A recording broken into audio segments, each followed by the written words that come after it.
the NFL on CBS. Today's game is sponsored by Ford and your Ford dealer, who invite you to see and test drive the all-new LTD and Mustang. Light beer, everything you always wanted in a beer and less. And by Firestone, makers of the new steel-belted Radio 721. Ask a friend about Firestone. From Metropolitan Stadium in Bloomington, Minnesota, CBS Sports presents the Detroit Lions versus the Minnesota Vikings. Hi, everybody. I'm Vin Scully, along with George Allen and Jim Brown. And, Coach, what are your thoughts going into this ballgame? Well, Vinny, this is a big game for the Vikings. They're still 2 behind the Packers. Packers are playing good, and Detroit has improved. Tarkington can throw against any defense. He has to get that running game going. I'd like to see what he can do against the Lions defense running the football. Well, when you talk about Minnesota running, you immediately go to Jim Brown's department and you zero in on Chuck Foreman. And the first question, Jim, is how is Foreman physically? Well, I talked to Chuck Foreman last night, and he is feeling fine. He's about 90% efficient. He's ready to go. He combines tremendous talent. He has great team value. He's a great runner, but you should never think of him as just a runner. You should think of him as a combination back, tremendous offensive force. Now, I'd like to ask you something, George. As a coach, what did you think of Chuck Foreman? Jim, when we defensed the Vikings, we defensed Foreman first, running, passing, blocking. We followed him all the time. Well, that's a very wise situation. Earl Campbell loves him also. Now we go to Vin Scully for the kickoff. Okay, fellas, and Rick Danmeyer of Minnesota ready to kick off from the 35. You have Terry and Jesse Thompson deep standing on the Detroit 5-yard line, and the ball game ready to get underway. It'll be handed by Terry, wearing his old college number, 47, for the first time in the pros. He's out to the 25, still on his feet, and dragged down at the 28-yard line. And the first man to hit him was Fred McNeil. Let's take a look at Detroit offensively. Carl Balderschweiler, the rookie, will be in there at tackle, along with Homer Elias, Larry Terry, Lynn Bodine, and Brad Oates. The wide receivers, Luther Blue, number 89, Fred Scott, 87, the tight end, number 81, David Hill. At the wheel, Gary Danielson, his running backs, Dexter Bussey and Horace King. So it'll be 1st and 10. The ball on the Detroit 28, just the start of things. Slot left. Blue is inside Scott. Dexter Bussey is banged behind the line of scrimmage. Carl Eller made the tackle immediately. So the first running play comes to a halt as Eller is there to hammer him. The weather, the temperature 53 degrees, humidity 37%, and the wind 17 miles an hour. The Minnesota defensive line, Eller, Sutherland, White, and Marshall. The linebackers, Blair, Seaman, and McNeil. At the corners, Wright and Bryant, safeties, Wise and Hannon. Go to 2nd and 11 from the 27, and Danielson gonna put it up. And he'll release to Horace King at the 25, and King gets about the 30, so a pickup of 1 from the original line of scrimmage, but it'll be 3rd down and a long 9 to go as Matt Blair wrapped him up. 3rd and 9 for Detroit as they try to get something going. Now Jesse Thompson comes out. There'll be alternating ends or wide receivers bringing in the plays. Freddie Scott goes wide right, Luther Blue left, and the tight end Hill is on the left side. The running backs remain King and Bussey.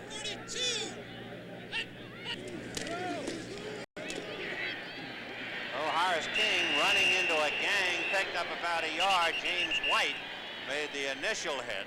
And so it'll be 4th and 8, and Detroit will have to give up the ball after 3 downs. Fruitlessly, they picked up about 4 yards all to go, so it's now a 4th and 5. Coming in to kick will be Tom Skladany, the rookie out of Ohio State, averaging 42.9, and going back is Kevin Miller. He'll be standing on the Minnesota 30-yard line. Skladany has kicked 14 inside the 20. His longest of the year, 63 yards, and he has had 1 block. Skladany from his 20. Kevin Miller playing it on a bounce, and Miller will pick it up at the 20, and Nat Terry brings him down immediately. So number 47, Nat Terry, playing both ways, quick to get down there and hammer him. And now Minnesota will put it in play. 1st and 10 on their own 19-yard line. The early going, 12:58 in the first quarter. Detroit nothing, Minnesota nothing. I'm John Kelly, a tire engineer, and this is the Firestone 721 radio. A tire we have so much confidence in, we're backing every 721 sold for the rest of this year with this guarantee. If a Firestone 721 becomes unserviceable within 2 years because of defects in workmanship or materials, we'll replace it free. Only road hazard and in-service abuse are excluded. The Firestone 721, we're so confident we guarantee them for 2 full years. Introducing a new American road car. The all-new Ford LTD for $79, with more front seat room, more rear seat room, more window area, and more handling ease than last year's LTD. Plus the power of a V8 engine standard. A road car to take you across town or across the country. This land is your land. This land is my land. To test drive the all-new LTD on your own roads, see your Ford dealer today. Minnesota ready to put the ball in play. 1st and 10 on the Viking 19-yard line.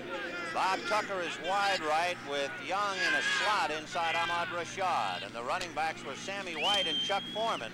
Tarkin in the air on the first play, and it's complete to Sammy White coming out of the backfield. He's dropped to the 25-yard line, and they picked up 6 yards on the play. Well, here's an end zone shot of Tarkin throwing on the first play. Nobody reads coverages or throws to the backs, the short passing game, better than Tarkenton. Right away, he's on offense. I like that type of football. He's so difficult to defense with his short passing game. You know, Tarkington last week completed 18 passes against the Cowboys. Only 3 of them were for more than 10 yards. Chuck Foreman trying to cut inside, and he pays the price, and he's dropped at the 25. I wonder if he can get outside, Jim. Oh, yes, Chuck really has the speed. He has to only realize that he has that great breakaway speed. He's got a little trouble with his knee right now, but believe me, Vinny, he can get outside. 3rd and 4, the ball on the Viking 25-yard line. No score with 11:53 in the first quarter. Ricky Young in a slot left inside Rashad. Tucker is wide right. Sammy White in the backfield with Chuck Foreman. Under some heat now by Al Baker. Tarkin unloads, and there's Young all alone. And he was dropped at the 35. A remarkable recovery. Francis Tarkenton at it again. This is all Tarkenton. He took a broken play, turned it into a first down. He still has the nimbleness, the quick feet. See him turn and get out of it. Throw on the run, find the open receiver. First down. An interesting thing about that, Coach, is that it's all talking, but his receivers are intelligent enough to know that what he's going to do and to be always looking for that ball. They're aware of where he is and trying to get open. 1st and 10 on the Viking 38. Young again in a slot left inside Rashad. Sammy White in motion to the right. Tarkin and rolling right. Foreman a stand-up block for him. And now Tark goes over the middle. Intended for Ahmad Rashad, and Luther Bradley was there to break it up. By the way, for Tarkington, he comes in here with a completion percentage of 61% to lead the NFL. And it's also the 5th time in the last 6 years that he has been above the 60% completion mark. Well, there's definitely a reason for that, Vinny. As you said earlier, George, he throws those short passes better than anybody in football. So that completion record isn't always indicative of efficiency. And you know what he's done? He's given the Detroit defense a different look every down. Every down has been a different formation. Now here's another one. 2nd and 10 on the Viking 38. Now you have Foreman as a wide receiver. Young comes back into the backfield, and a wobble by Tarkenton. He wanted to flip out to Foreman, and he just dropped the ball. And then Baker dropped on him on the 30-yard line. This is from ground level. Now, Tarkenton has a little play action there. It seems to be a screen of some type. The ball slipped out of his hand, but he makes a very wise move. He doesn't try to pick the ball up. He just covers it. Very intelligent play. For the Vikings now, they have a 3rd and 17 on their own 31-yard line. The Vikings, by the way, certainly have great ball control this year. They rank 3rd in the NFL behind New England and the Los Angeles Rams. 3rd and 17 from the 31. Rashad is wide left, Sammy White wide right. Foreman the only running back. Tarkinen running, looking to Foreman out in front of him, then throws to Sammy White, and that'll be enough for the first down. Mike Burns there to knock him out of bounds at the Detroit 49-yard line. Now here's Tarkington sprinting out, 3rd and 17, reading the defense all the way. He's got the short man open, but he doesn't throw to him. He takes the first down. Beautiful execution. So on a 3rd and 17, Francis picks up the first down. The Vikings are the second best 3rd down offense in the NFC. Only Dallas has done a little bit better. 1st and 10 on the Detroit 48. Tarkington very much in command. Sammy White right, Ahmad Rashad left. Young and Foreman the running backs, and here comes Chuck Foreman. Grabbed from behind and dragged down by O'Neill, and then Newmoff came over to make sure he went down. Jim, this is what we talked about. We want to see, there's no question that Tarkington can throw the ball against any defense. We want to see if the Vikings can get that running game going. Yes. Also, we got to remember that last week Foreman had a great game against Dallas. So you're absolutely right. If they can establish the ground game with Tarkenton's passing, they're going to be awesome. No question. 2nd and 9, the ball on the Detroit 47-yard line. Tarkinen started this on the Minnesota 19. Moved it to the Detroit 47. Tarkinen on an inside handoff to Rick Young, and he's across the 40 and dropped to the 37-yard line. That should be a first down for Minnesota, and it is. Now this is what we call good blocking. Hole opens up, it's a trap. Ricky Young, very good addition to this team, makes a great move there, gets low, moves ahead. Real good play, but the emphasis there is on the blocking. The Vikings picking up chunks.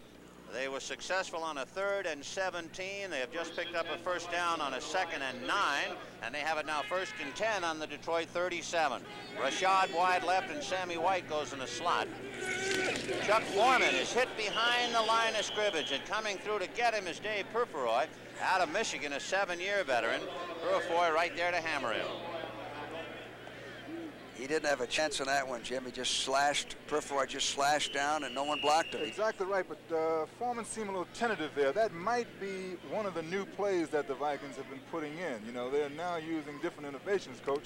And, you know, the main thing about different innovations is that everybody do not learn them very well. A loss of 4 to make it 2nd and 14 on the Lion 41-yard line.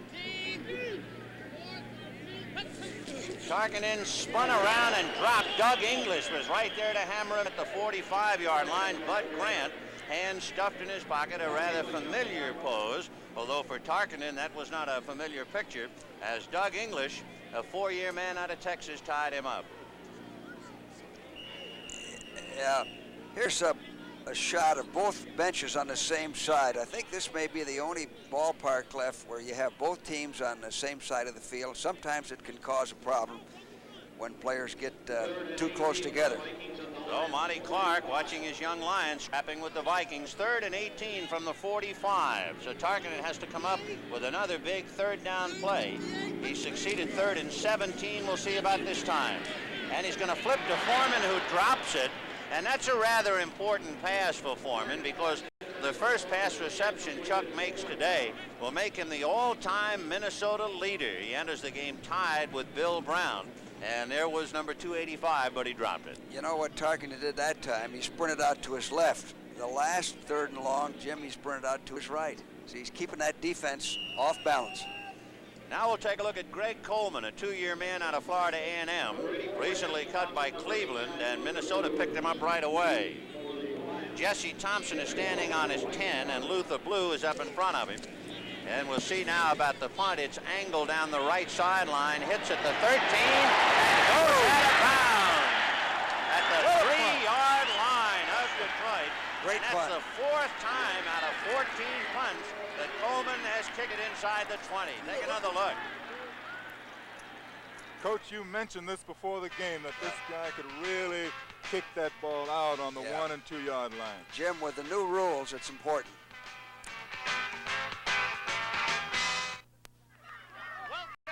everybody to the light beer battle of the big guys. And there they are, two teams locked in mortal combat to decide the eternal argument over light beer from Miller. On one side, the big guys who think the best thing about light is it tastes great. Yeah, it tastes great. Tastes great. On the other side, the big guys who think the best thing about light is it has a third less calories than their regular beer. It's less filling. Less filling. Less filling. I feel strongly both ways. I tell you, this is really no respect. Blue is the violet and red is the rose. You don't pull, I'm gonna break your nose. The tension here is almost unbearable. Oh, you guys. They can't go on much longer. Something big has got to happen soon. Holy cow, look at that. Hi, Mickey. Hi, dolls. Light beer from Miller. Everything you always wanted in a beer, and less. I still don't know why they asked me to do this commercial. This Sunday on Kaz. There's been an inmate takeover at your old prison. The prisoners have asked for you to be a go-between. We'll find out which side you're on. I'm one of you! Early report, the Cardinals, winners of their first game of the year last week, trying to find the solution again today, and they're leading the Giants 7-0. A 50-yard pass from Jim Hart. Meanwhile, Buffalo leading New England 3-0 in the first. Gary Danielson, 1st and 10 from his own 3-yard line after that great punt by Greg Coleman. And Horace King gets out to the 4.5-yard line, so he picked up not quite 2 yards on the play. Another score coming in now, a precinct heard from Green Bay, 3 and Philadelphia 0 in the first. This telecast presented by authority of the National Football League, intended for the private use of our audience. Any rebroadcast or other use of this telecast without the express written consent of the Minnesota Vikings and the National Football League is prohibited. 2nd and 9 as Monty Clark squints through the sun to see if the Lions can claw their way away from their own goal line. A lot of movement that time. Lawrence Gaines, number 38, came up out of his stance. Dexter Bussey carrying it. But I think that someone moved, and Gaines was certainly obvious. He's spelling Horace King. Well, they got mixed up on the snap count. The legal procedure against Detroit.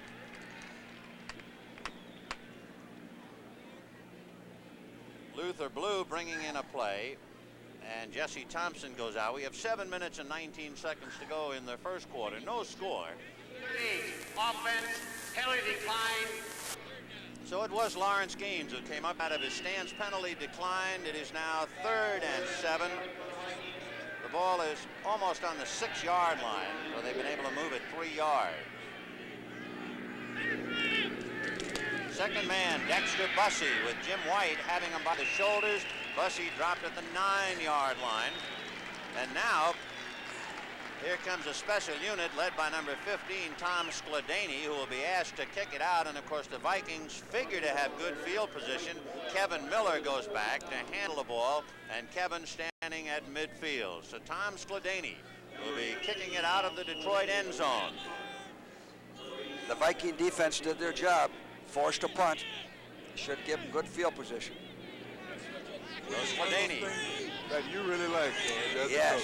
Field position. So important, Jim. If you get field position, you're going to be in business. Nobody coming, and Skladany gets it over to the 45-yard line. Kevin Miller picks it up there to the 40, spun around and dropped as he got to the 38-yard line. So Kevin Miller making the return. The man to hit him was Jim Sokolowski.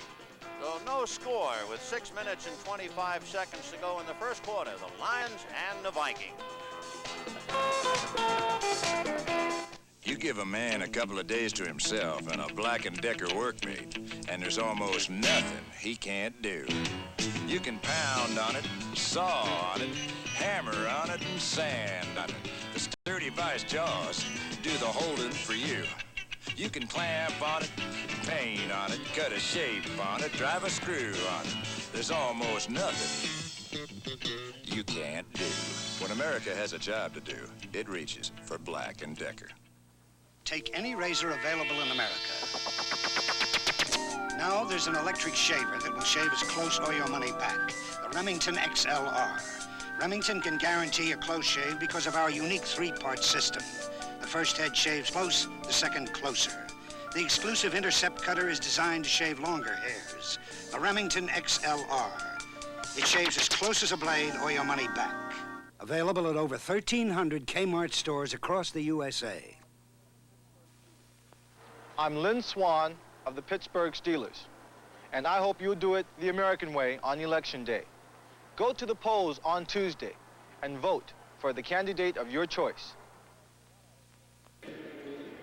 Pittsburgh's Roy Girella has just kicked a 27-yard field goal with 6:20 left in the first quarter. Pittsburgh 3 and New Orleans nothing. Meanwhile, the Vikings, who was stymied on the Detroit 45, actually have picked up 7 yards in an exchange of punts. They put it in play 1st and 10 on the Detroit 38-yard line. Slot left, and Tarkington is looking left, running away from Al Baker, throws it over the middle. It is intercepted by O'Neal at the 25, and that will break a string for Tarkington. Well, when you get this field position, you got to take advantage of it. Tarkington, in this case, couldn't find anyone open. He could have run. When he scrambles, he's buying time, and he actually threw a poor ball here.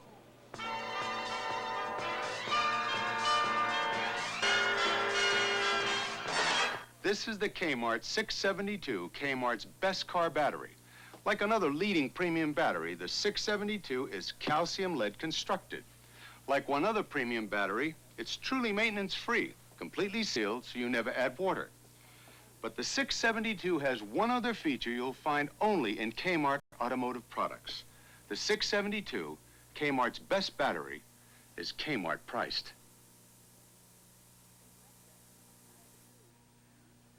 Inspector, I have the clues. You have the clues? Meet me in a silver Mercedes outside. Mercedes. 79 Ford Granada, an American classic, sometimes confused with a Mercedes. Inspector, where are you? I'm in the car. I'm in the car. You in the car? Are you sure you're in a Mercedes? Oh. One good way to tell Granada is by its sticker price. Ah, that's a Granada, you fool! Of course, I can see that.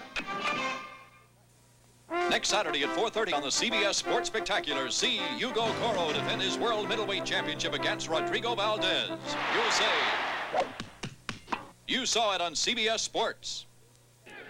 A disillusioned Tarkington. He had thrown 80 passes without an interception, but Ed O'Neal picked off his 3rd of the year, and it's 1st and 10 Detroit on their own 26-yard line. And we'll see what Gary Danielson can do this time. He sets up a screen to Freddie Scott, and he is upended by Nate Wright, who came up quickly, and number 43 just cut his legs right out from under him. Right now, as you see, a big number 76, and that is Carl Baldischweiler. An interesting battle going on because Baldischweiler, a rookie, 22 years old, is up against Jim Marshall, who is at least 40 and has spent 19 years in the NFL. That's quite an interesting assignment, fellas. Yes, it is. Big Jim Marshall. So 2nd down for Danielson, and he'll set it up. And he's going over the middle. No good. It was intended for Freddie Scott, and Bobby Bryant was right there to stick his finger in it and knock it away. Fellas, let's take a look and see how Carl Baldischweiler did head-to-head with Jim Marshall. Here they go. He just lets him go outside, Jim. Yes. Sometimes that's not too bad. You let him go outside, and he goes around the passer. The passer steps up into the pocket. So I would call that a standoff, really. So it's 3rd and 9 on the Detroit 27. Danielson trying to get his offense in motion. He almost got White coming out of his stance, but he held on, and the pass overthrown, intended for Luther Blue. Fred McNeil, the middle linebacker, had dropped back, and again, let's look at the rookie Carl Baldischweiler.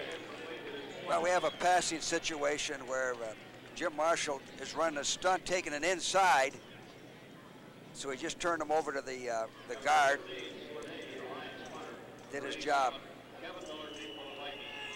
So Tom Skladany will get off his 3rd punt in this first quarter with 5 minutes and 31 seconds to go. Skladany kicking from his own 15, and Kevin Miller standing alone on the Minnesota 35. Skladany with a good snap from center, and arrows one over towards Kevin Miller, and it takes a Detroit bounce and gets inside the 25, and Nat Terry will down it at the 23-year line, and that's where Tarkenton and company will put it in play. 1st and 10 on the Viking 23. No score. 5 minutes and 20 seconds left in the first, and a couple of reminders. First of all, the CBS Sports Spectacular World Middleweight Championship, Hugo Coro versus Rodrigo Valdez. And the CBS Sports Spectacular with the Stuyvesant handicap. That's for 3-year-olds and up. Seattle Slew will be making a farewell appearance next Saturday, 4:30 p.m. Eastern Time, 3:30 Central and Pacific. 1st and 10 on the Minnesota 23. In motion goes Sammy White. He's picked up by Luther Bradley. Meanwhile, Chuck Foreman is picked up at the line of scrimmage and fights his way for maybe a yard. Another note about the Minnesota running game. Minnesota runners have averaged only 3.2 yards a carry. Only Atlanta has a lower running average of 3.1. Yes.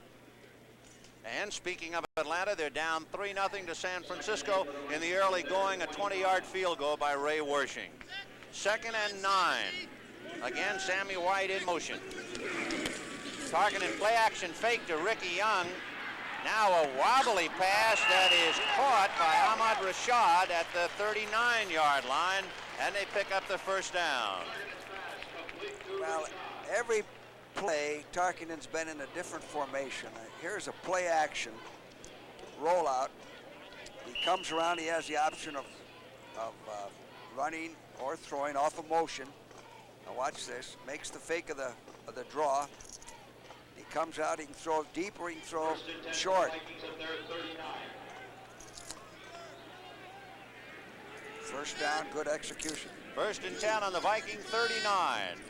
Rashad is left, White is right, Chuck Foreman up the middle, and he's buried by Lyons. And the first man to hit him was Woodcock. Al Baker came over and hit him from behind. A little bit of a late hit, and Foreman kind of looking down at Baker. Didn't say much to the rookie, who is 6'6" and 260. Another precinct heard from. Jim Zorn, left-handing Seattle out in front of the Bears 7-0. Of course, the Bears went into that game having lost 6 straight. 2nd and 10, the ball on the Viking 39. Rashad is left and White is right. So they put him back as a wide receiver instead of having Sammy White in the backfield. And there's the draw to Chuck Foreman, and he got out to about the 41, a pickup of 2, so it should be 3rd and 8. Well, Jim, they haven't gotten that running game going too much to date. Yeah, it's very difficult, it seems, to get, that rhythm today.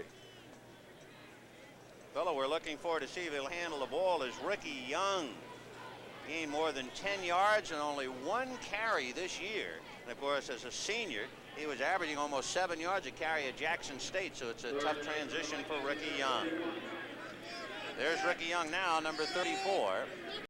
He's on a wing. And Tarkenton is going over the middle to Ricky Young, and they wrap him up as he gets across midfield for the first down. So if he doesn't run, he'll be at the other end of the pass. All right, as we look at this from the end zone camera, we're going to see Tarkenton doing his main thing. This is a little roll around by Ricky Young over the middle, which is used a tremendous amount of time by Tarkenton and a lot of other quarterbacks, because when you roll those backs out of there, you roll 2 of them out, sometimes very difficult to cover. 1st and 10 on the Lion 48, and for Ricky Young, that's the 48th catch he has made this year. Play action fake to Foreman, Tarkenton throwing to Young, who makes a catch on the hip. He was missed 6 games with a severely pulled hamstring, was there to push him out. Quick count, sprint out by Tarkenton, first down play. He figures to pick up 3 or 4 yards in this type of play. The ball was thrown a little bit behind Ricky Young. Hunter makes the tackle. And Coach, a very interesting point here is when you throw this many passes to your backs and everyone else, your line really block pass so much until sometimes they don't really block run that well. So it is 2nd and 6 for Tarkenton and the Vikings on the Lion 44. No score, 1:53 to go in the first, and there goes Foreman. Across the 40, dropped down at the 38. Charlie Weaver, number 59, was there to hit him. Bud Grant taking a look at the proceedings, and it's always worthwhile to look at Bud Grant. Overall, starting the year with 116 victories, 9 Central Division championships, an NFL Western Conference title. In fact, he's always been a winner. His first catch in the NFL, Bud Grant caught an 84-yard touchdown pass against Pittsburgh. That's how he broke in as a player. He's done a great job here, Vinny. His team is consistent. Here come the tight ends, Craig and Voigt. Yeah, Jimmy? Oh, you know something, Vinny? The way that Chuck Foreman ran that play, I would bet that that's an old play because he ran it with tremendous confidence. You know, we're talking about the new plays. You don't usually run new plays with the same kind of confidence. It's a good point. 3rd and inches, so you have both Craig and Voigt. The 2 tight ends are in there. Robert Miller is a running back along with Chuck Foreman. And it will be Foreman following Miller's block. And I believe he got the first down. He just went right behind Robert Miller. And they stacked him up pretty well, so it'll be a question of measurement. Down at the bottom, you see the tight end, one of the 2 tight ends. That was Craig. And they made it. So they needed inches, and that's about all they got, but it was just enough. Let's see what Tarkington does on first down now. He has good field position, 38-yard line again. The last time in this position, Vinny threw an interception. Exactly. He was 1st and 10. Monty Clark hoping to see his young Lions get some good field position themselves.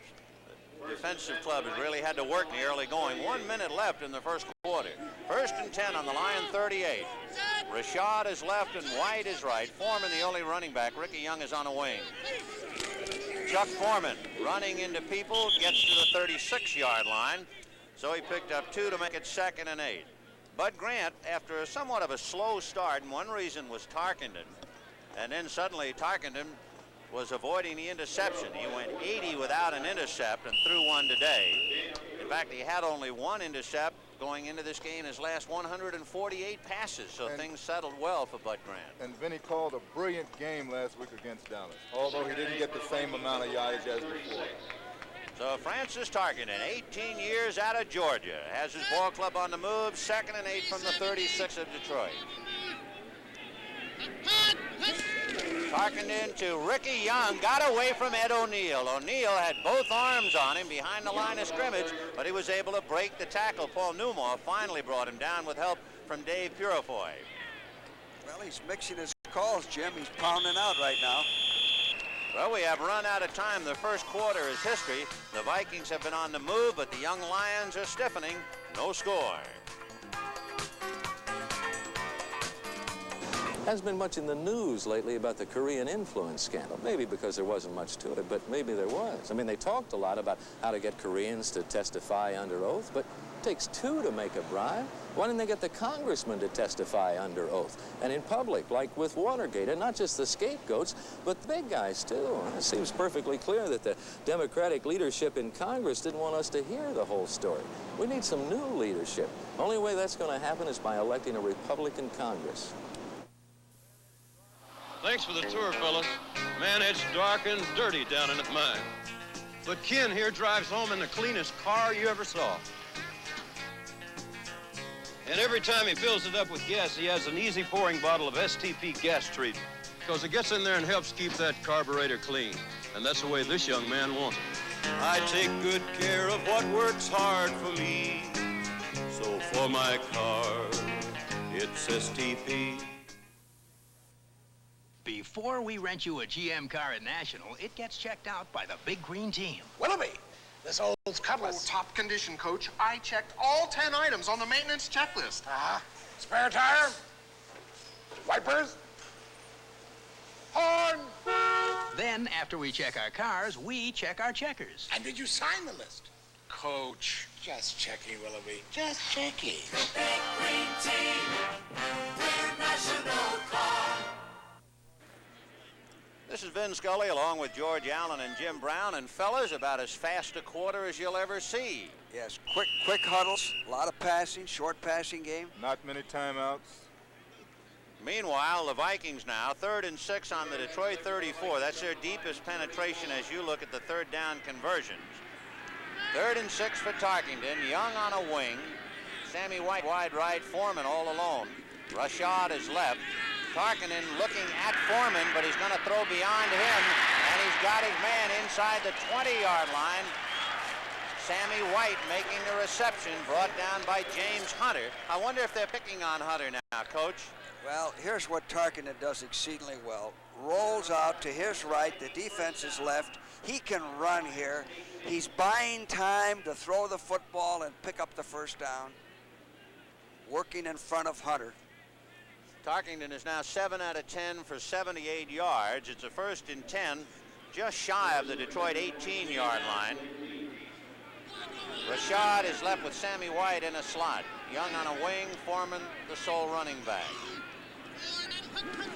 And they pitch back to Foreman with Yeri and Young blocking, but they can't wipe them all out. Mike Burns came up to take Yeri's block, and that opened it up for the rest of the Lions come up and slow him down.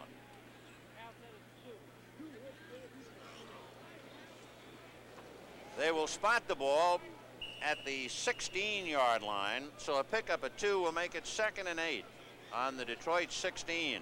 No score, 13:47 left to the half.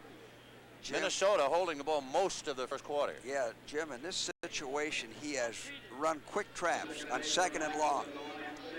Let's see what he does. Let's look for it. It might be a good call here. Rashad left and White right. Young and Foreman split back of Tarkenton.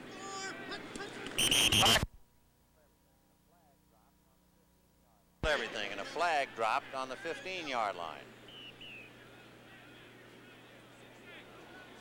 The Lions are indicating that it is against Minnesota, and it would appear to be just that.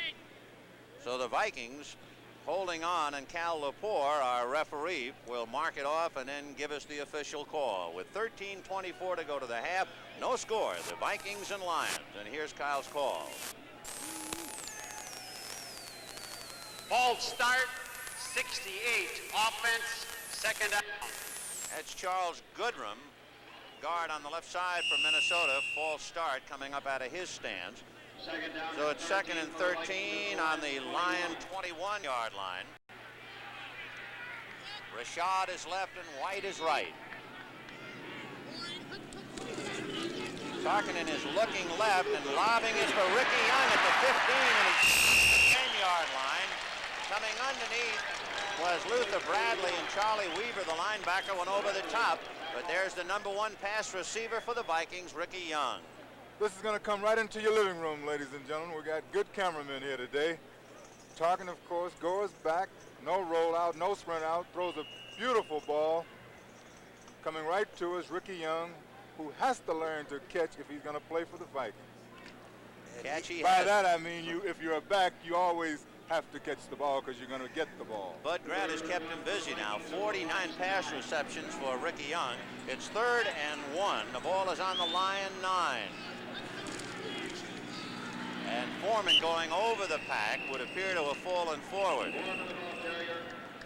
Minnesota started drives on their own 19 and couldn't make it. Then on their own 23.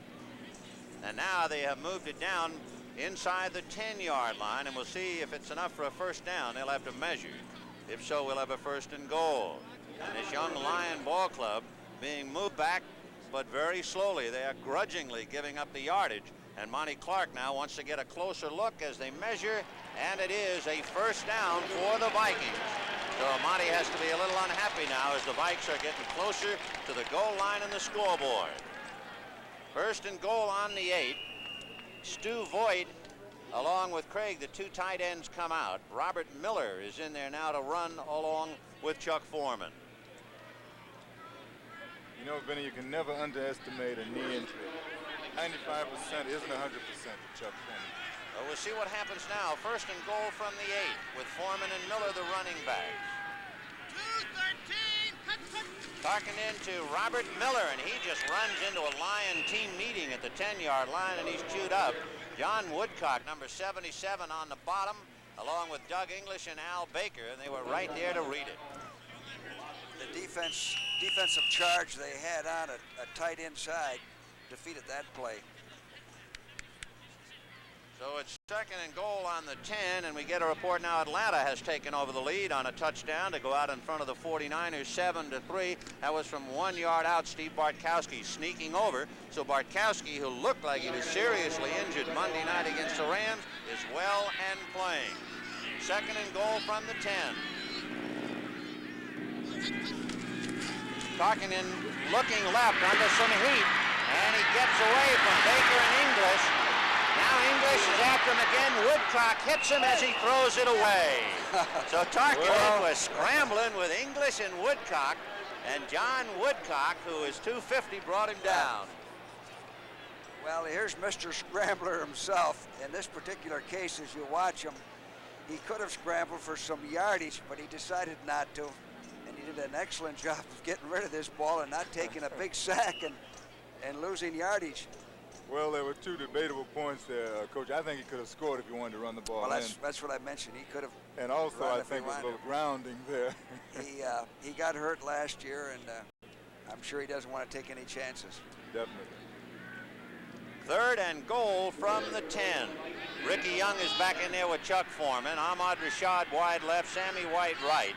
Tucker on the right side. That's Bob Tucker. He hasn't touched the ball yet. Fumbled by Tarkinen, but he falls on it. And he'll maintain possession at the 14-yard line. And a fellow who's frustrated is Doug English. He came within an inch of recovering that fumble for Detroit.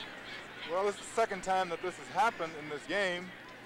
I don't think it's the center's fault, because before it definitely was not the center's fault. But maybe the weather's getting a little colder, and when it gets a little colder, your hands gets a little stiffer, and you have to get used to handling the ball under those circumstances. Well, they had it first and goal on the 8, did Bud Grad and the Vikings. Now they have it fourth and goal on the 14. And Rick Danmeyer, who is 9 out of 14 in field goals, gets it up, and it is good. And he is now 10 for 15. And with 10 minutes and 54 seconds left to go to the half, Minnesota breaks the ice, climbs on the scoreboard, and leads the Lions 3-0. Energy for a stronger America. It starts here on the North Slope, the incredible 800-mile Trans-Alaska Pipeline. Now that it's completed, the oil it carries will reduce the payments America makes for foreign oil by billions of dollars each year. And each tanker of North Slope oil leaving Valdez Harbor carries a vital new source of energy for a strong America.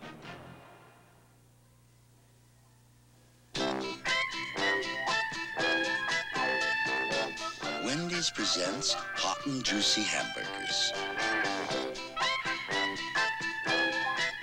If you've ever had a dry, chewy hamburger, you're gonna love Wendy's hot and juicy hamburgers. Wendy's hot and juicy hamburgers. Juicy meat, juicy toppings, and lots of napkins. All right, tell me what. Watch Paul Krause spin the laces so they're facing the goal line as he kicks the field goal. A 24-yard field goal by Rick Danmeyer. And Minnesota out in front 3-0. And the kickoff to Nat Terry at the 5. He gets out to the 15, to the 20, and he's buried at the 25. What a hit by Randy Holloway, number 75. Almost knocked his head sideways. Holloway. This is what I call professional football. This is hitting. Holloway paid the price. Right, Coach? That's the type you usually get a fumble on, Jim. Oh, yes. Holloway, by the way, is 6'5", 245 pounds, so he shouldn't have a number. He should have a license plate coming down that fast. First and 10 on the line, 25. The backs are Bussey and Gaines. And it'll be Bussey following Gaines' block, but there are too many purple shirts around, and down he goes. Doug Sutherland was the first man. Eller's at the bottom. Gary Danielson, 3-year man out of Purdue, is the young quarterback for Detroit.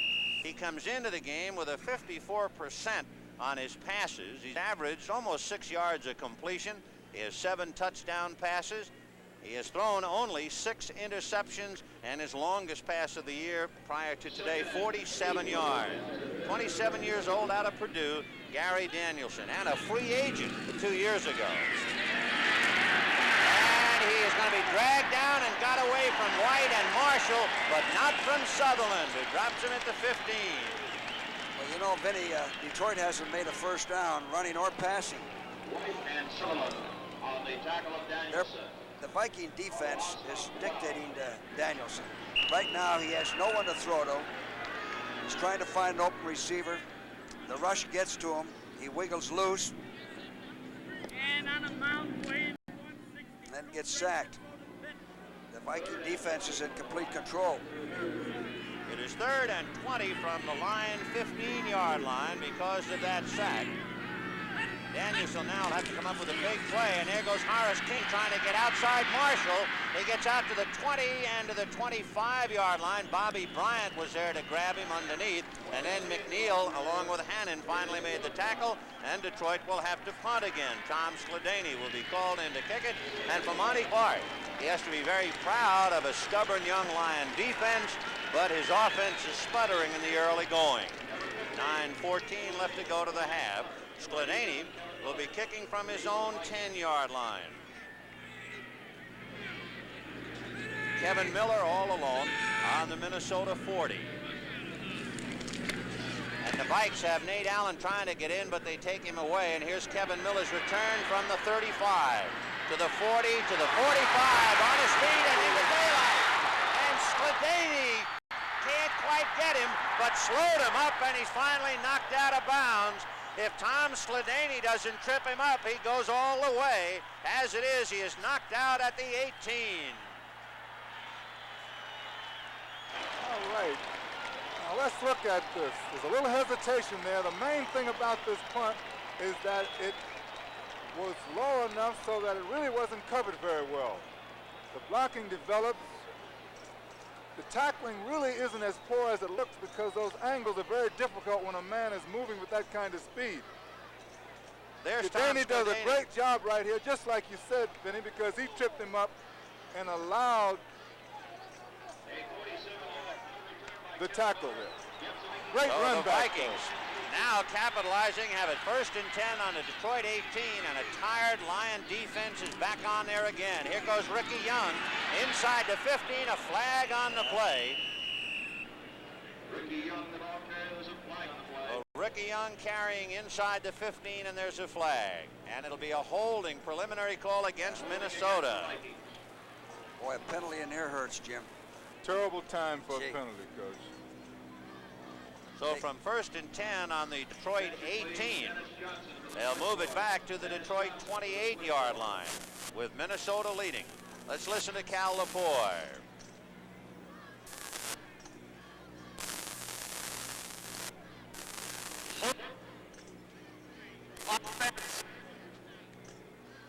We never quite heard the number. It could have been Mick Tingelhoff, number 53, and we're pretty sure that's who it was.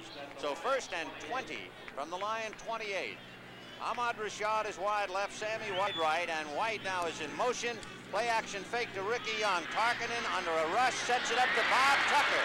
And Tucker is going to be tripped up at the 25 and dropped right there. Charlie Weaver broke up the play at the 25.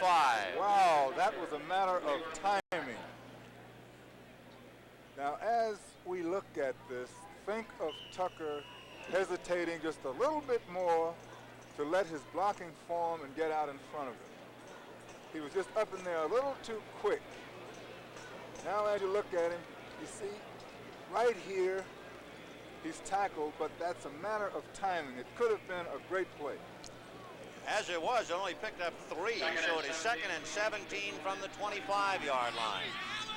White right, Rashad left.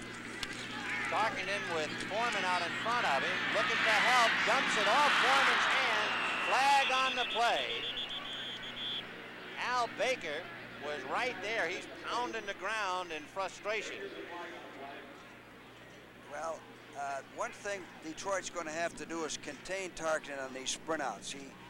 He has too much time, and he's looking to throw the ball, not run it. I think the penalty's against Chuck Foreman for holding. Holding against the Vikings had Foreman grab and hold before the pass was released. He was holding Mike Burns, number 29, and I'm pretty sure that's the call. Al Baker still telling everybody how close he came. Number 60. He had his meat hooks out there, but that wobbler got away. Hang in there, Al. They're really high on him in Detroit. Oh, they say he's a dandy. fantastic player with a great attitude. Here's the call. Hope. That's right. It was holding against Chuck Foreman. He had 2 handfuls. Look at 29. Yes. That's Mike Burns. And watch Chuck Foreman come over and grab him. He grabbed him by the jersey. He sure did. I'll tell you what Chuck is trying to do. He's really trying to protect Tarkenton in that situation. He was holding a long time before the pass was thrown. 2nd and 27 from the Lion 35. Remember, the Vikings had it on the 18, so they've gone backwards. Tarkenton hurling the ball low down the middle. What a tremendous effort by John Woodcock, who hurt his knee slightly. But big 7 was airborne, and he got so high, Tarkenton could just throw it away, and he was 3 feet in front of the intended receiver. You know, Jim, here it is again. Tarkenton's rushed here. Here comes Woodcock, right there. Right there. Key there, Coach, was the height. Made him throw off bounds, but 2 penalties after that great punt return have taken them out of field goal. Yes, because of the play you mentioned, that holding penalty at the wrong time. Psychological and everything else, it was wrong. They've lost 17 yards now since they had 1st and 10 on the Lion 18. It is now 3rd and 27 on the Lion 35. Sammy Johnson in there to block, and Tarkenton looking deep. Goes down the left side, has his man, and it's dropped. His man is Tucker, and we'll see if it's a fumble and recovery. Charlie Weaver has the ball, and Detroit takes over. 1st and 10 as Charlie Weaver comes up with the fumble on the Lion 20-yard line. That was definitely a fumble out. There's a reason that you're saying that, Coach. What is that reason? Well, the defensive back knocked it loose. Tucker had the ball. Now let's watch to see if we can see it. But a lot of times in this situation, a referee would not call that a fumble. Yes, that's what you really meant. Yeah, he made the good call there.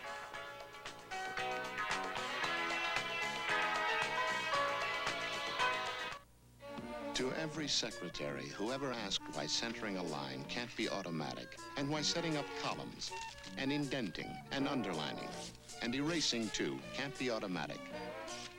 To all those secretaries, IBM says, wait till you get your hands on this. The new IBM electronic typewriter. So automatic that while you fold the letter, it types the envelope. Now that's automatic.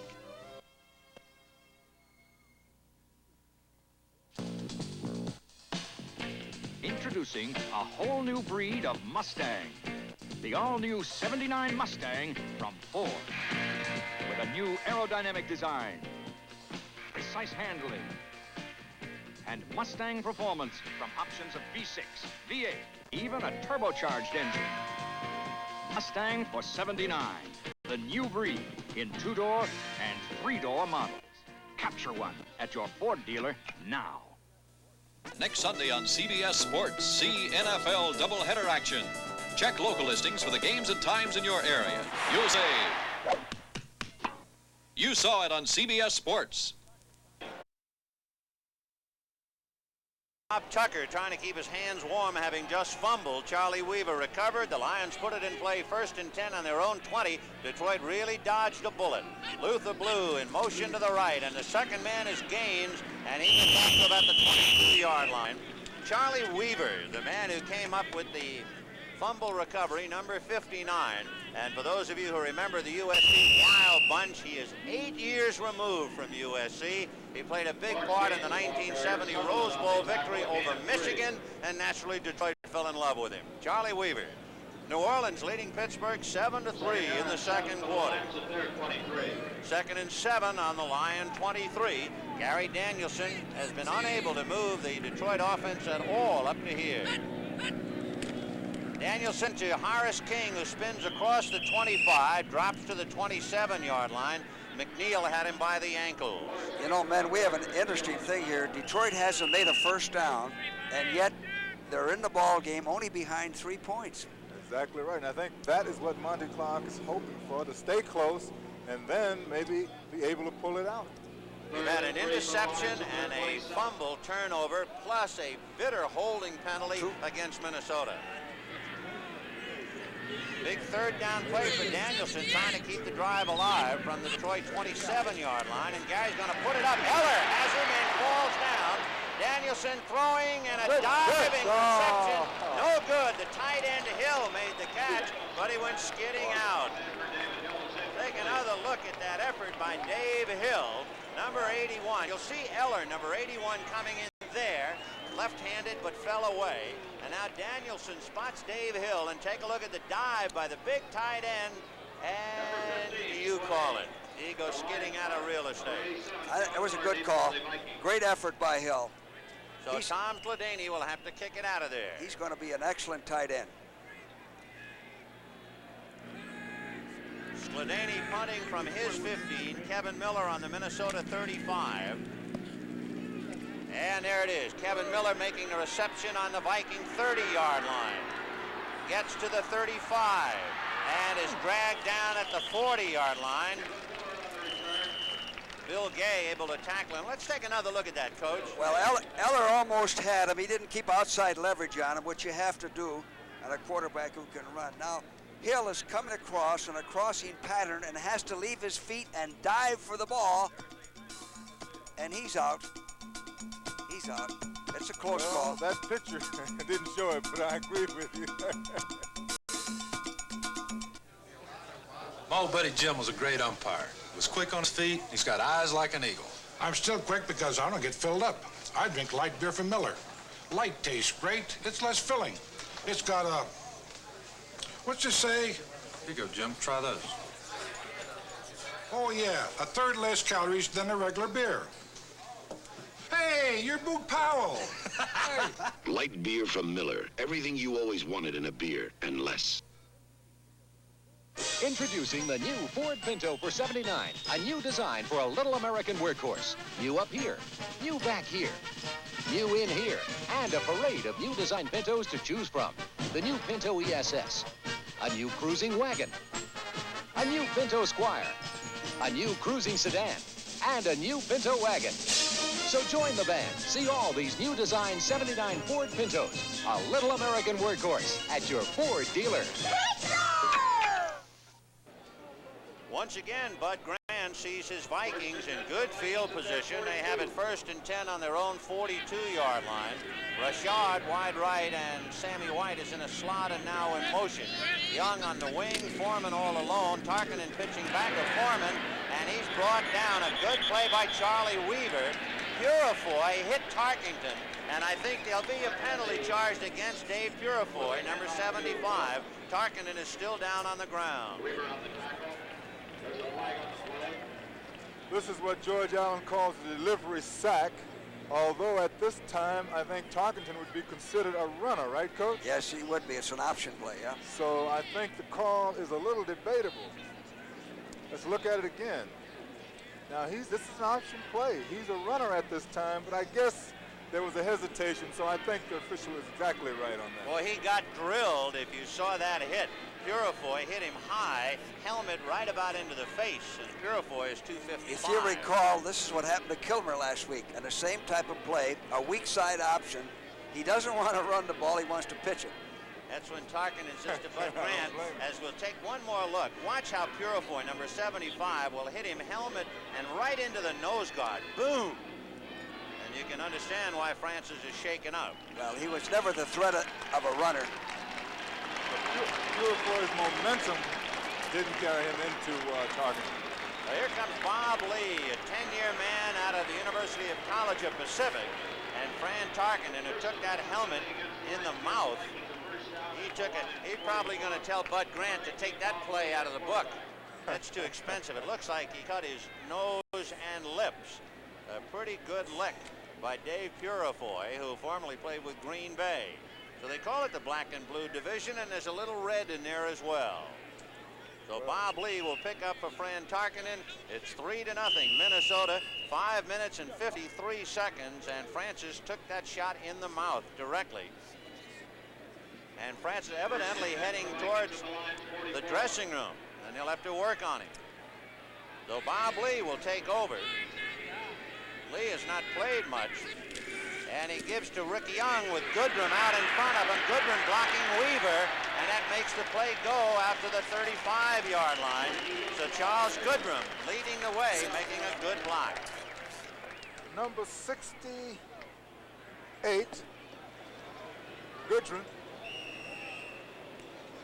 is doing a very beautiful job here. We watched this block.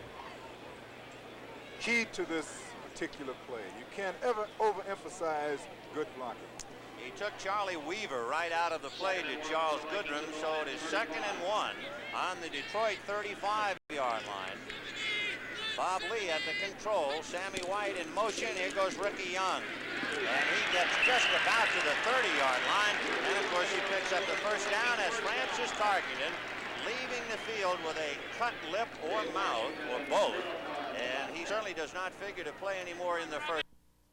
So 1st and 10 on the Lion 30. Boy, that Lion defense has been out there all day. Chuck Foreman taking the handoff, and he might be guilty of his second big call. There's a flag on the play, and I think Foreman was in motion before the ball was snapped. Well, he got a very quick start there, Coach. He was. So Foreman having a tough day, as again we see Francis Tarkenton, who is having an even tougher day. Tark going with team position. He'll be all right.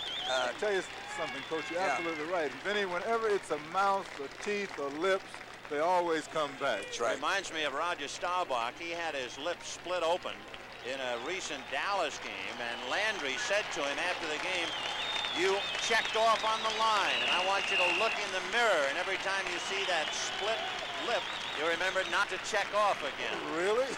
he won't call that play many more times. Dr. Lannon taking Francis Tarkenton back into the Viking dressing room. 4:27 to go to the half.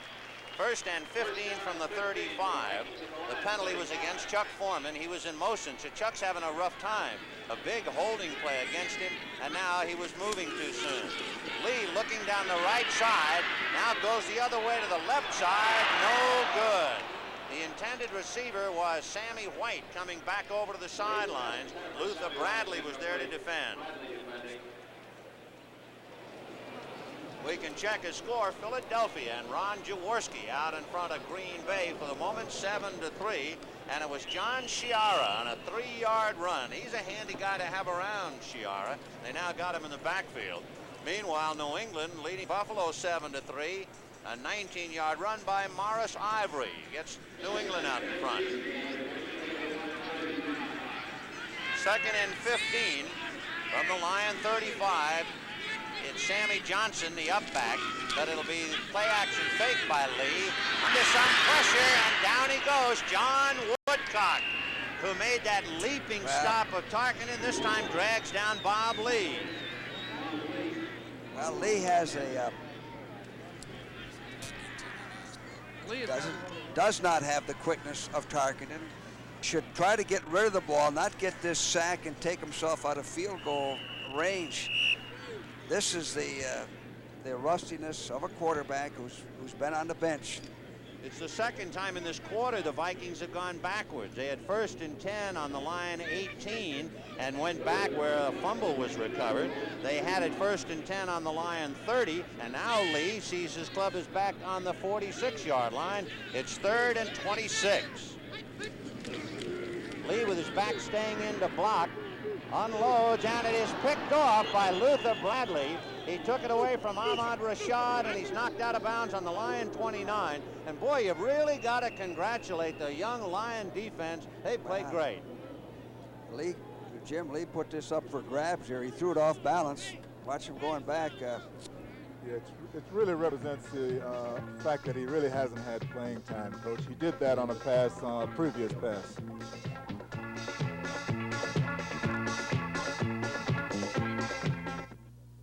What comes out of a loudspeaker is only as impressive as what goes into it. Pioneer's HPM speakers have a unique super tweeter that breathes to produce incredible highs. Its driver delivers remarkably crisp mid-range. Its bass you not only hear, but feel. So instead of sounding great on part of the music, HPM speakers sound great on all of it. Pioneer, we bring it back alive.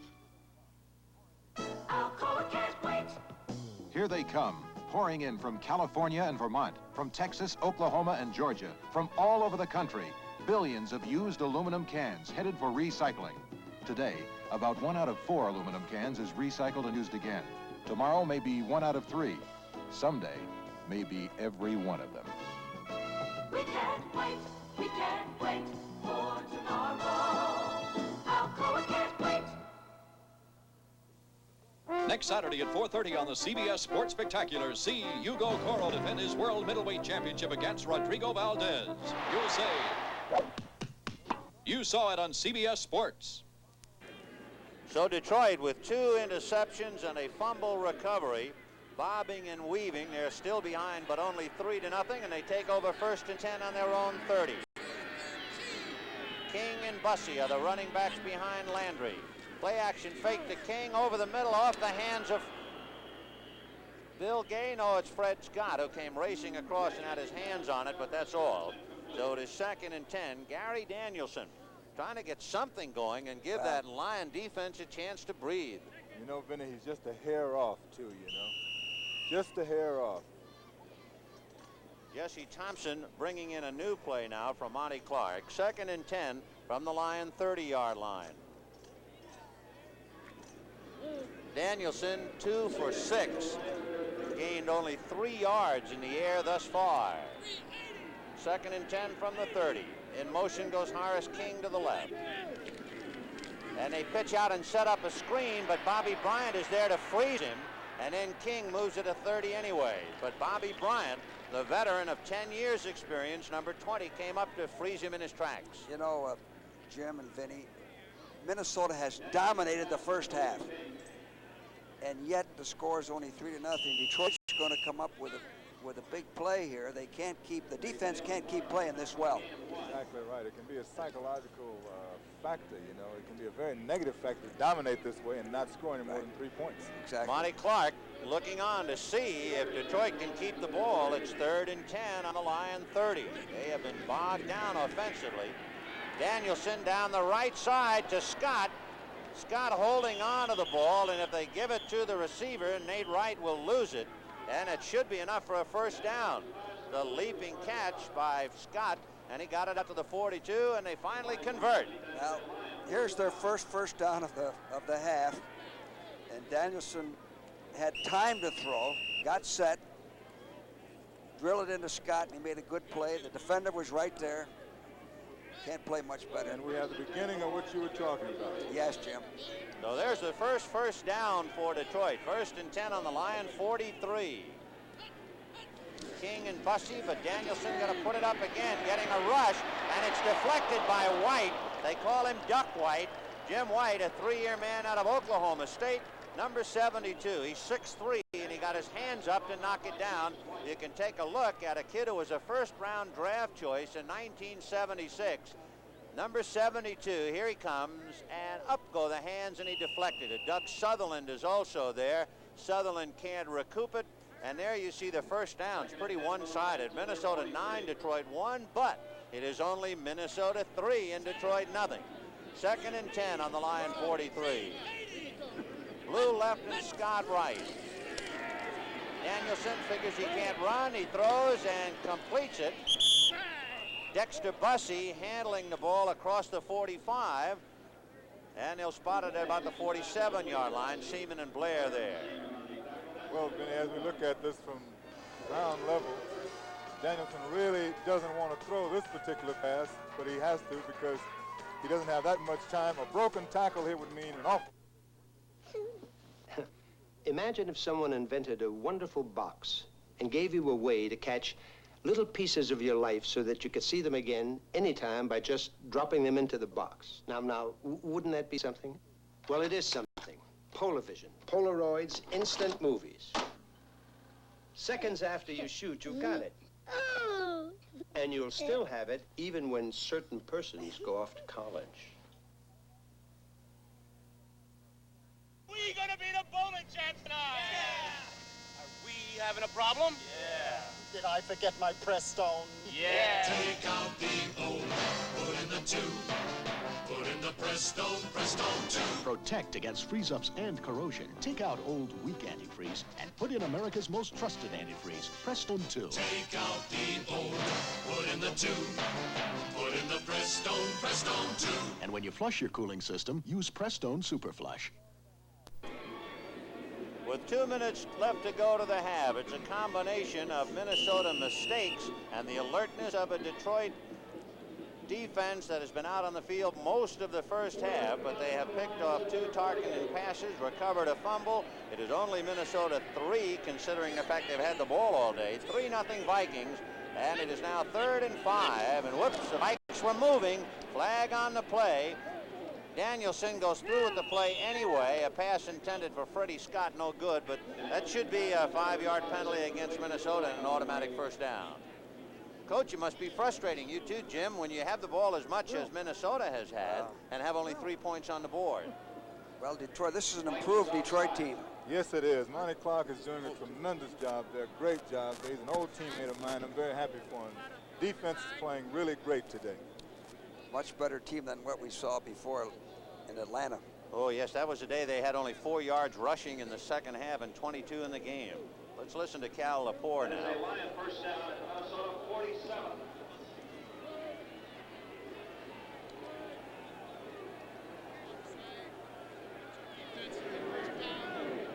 So the Viking line guilty of the infraction. It's 1st and 10 for Detroit. In the Minnesota 47, that's their deepest penetration of the day. And Danielson going to stay in the air. He has his man Dexter Bussey at the 40-yard line, and Jeff Seaman and Matt Blair are there to stop any further advancement. Clock stopping with 1:49, and there's a flag on the play. And it could be that Detroit, after getting to the Viking 47, will be penalized back to their own territory. Holding, looks like it's holding Carl Eller. Eller has been putting a lot of pressure on Gary Danielson.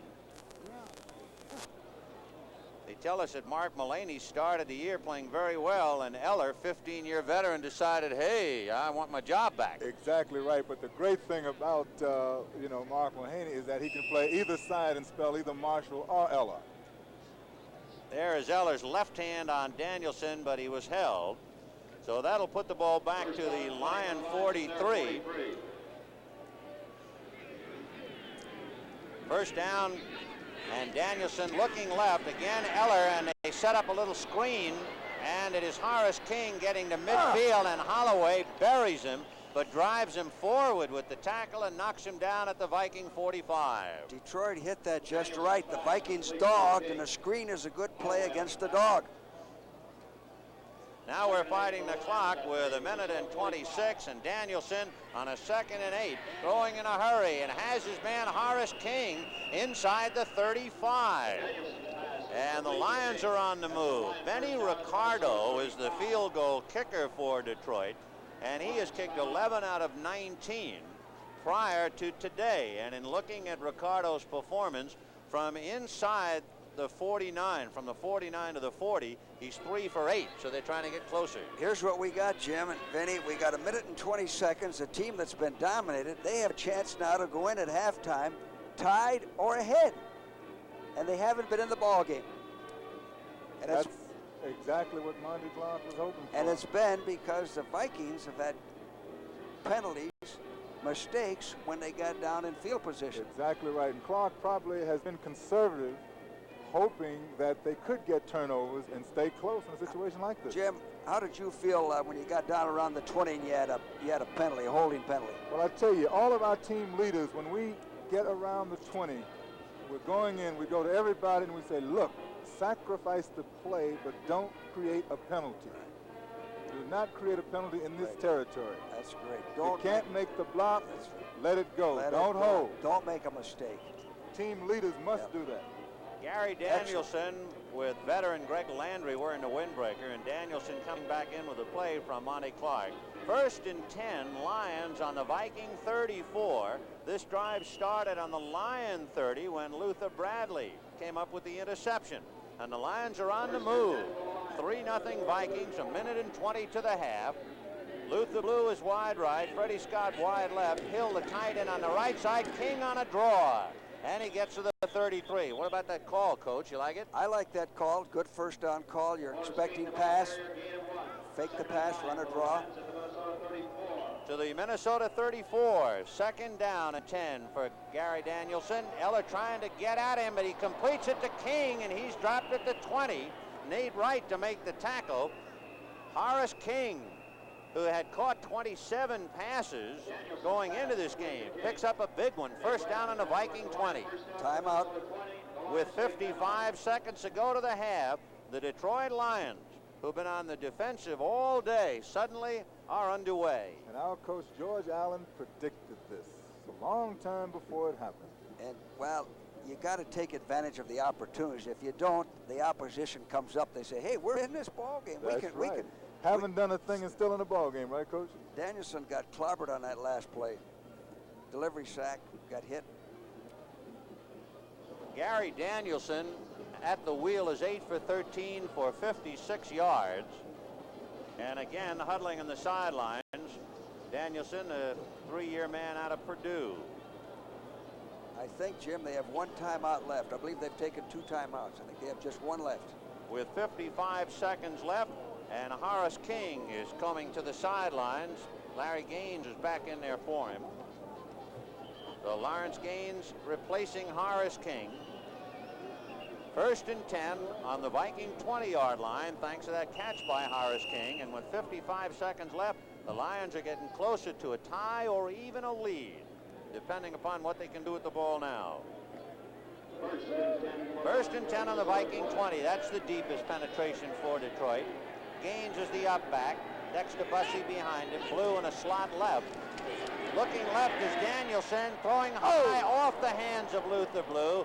Wise was there to defend as it went out of bounds. By the way, Coach, on that play, what do you need to be a Wise, to be a safety man or a cornerback in the NFL? What do you look for? Well, I look for quickness and covering one-on-one. That type of an athlete. They dogged in that play. I like to see a receiver go up with 2 hands rather than just try to reach up there 1 hand. I'm sure Monty Clark does too. Vinny, some coaches say that the cornerbacks have to be your best athlete. The position is that tough. Well, I've always felt that, Jim. All right, second and 10 from the Viking 20. Danielson looking left, but he's going to flip it out to Horace King. King to the 20, and he gets out of bounds shy of the 15-yard line. It'll be at the Vikings 16, and we have 42 seconds left to the half. And the Vikings dogged again. They're going after him. They don't want to give him time to throw and putting the pressure on him. And Danielson is reacting to that pressure. Yes, he is. So they'll spot the ball on the Vikings 16-yard line. So it'll be a 3rd down play. 3rd and 6. And here's where we used to stress, don't give up the ball. If you're in doubt, throw it away. Don't get sacked. Don't throw an interception. We want to at least get a field goal. The big play, 3rd and 6 from the 16. 3-0 Minnesota, but Detroit on the move. Gaines and Bussey with the crowd hollering defense. And the pass is over, intended for and complete. Jesse Thompson making the reception. Nate Wright knocks him out of bounds at the 10-yard line. Benny Ricardo standing on the sidelines. Yeah. And Ricardo could be asked to tie it up, but meanwhile, with 36 seconds left to go to the half, the Lions have picked up a first down, and it's actually a 1st and goal with the ball just inside the 10-yard line. They can go for 3 downs and still kick a field goal. Blue goes left, Scott right, Hill is on the left side, and it's Gaines and Bussey back at Danielson, and it is Gaines across the 10 and barrel back again as the Vikings stiffen and the clock continues to stop at 30. Yeah. So the timeout now for Detroit with 30 seconds left. They have 2nd and goal on the Viking 9. Now they'll have to throw twice. But now, Coach, is where Danielson's value will really show, because it's dangerous. If they're going to throw, he's got to really be aware of that clock and know exactly what to do. Monty Clark, as you can see, talking to Gary Danielson, and with his back to you wearing the windbreaker, is Greg Landry. Landry, who now looks back almost at us, has a record he just as soon not think about against Minnesota. He has played the Vikings 12 times, and he is 0-12 That's just another reason why Danielson is in there now. You know what I always used to worry about in here, Jim and Vinny, defensively, we're on defense now, was a quarterback who could run, sprint out, with the option of running first and throwing second, right in here, because you only need 7, 8, 9 yards for a touchdown. By the way, Danielson has carried the ball 9 times this year. However, one of his runs was for 25 yards. So it's just a thought. That puts added pressure on the defense. You're absolutely right. Also, he has the option of running out of bounds, stopping the clock, and getting the field goal team in. It's pretty safe. Now, we used to try to counter that with a dog. With a dog, the 2 outside linebackers. Let's see what the Vikings do here. It is 2nd and goal on the Viking 9. 30 seconds to the half, 3-0 Minnesota. The running backs are King and Bussey. Jesse Thompson in a slot right inside Scott. And Danielson is looking over that way, and he throws it out of state. Yeah. He did a wise thing. He knows what he's doing. Yeah. Exactly. The only man who had a chance coming across was Jesse Thompson, and there were 3 Vikings back there, Wise, Wright, and Blair. And now Benny Ricardo is getting ready. It is 3rd and 9. And if this play doesn't make it, Ricardo will be the man on the spot.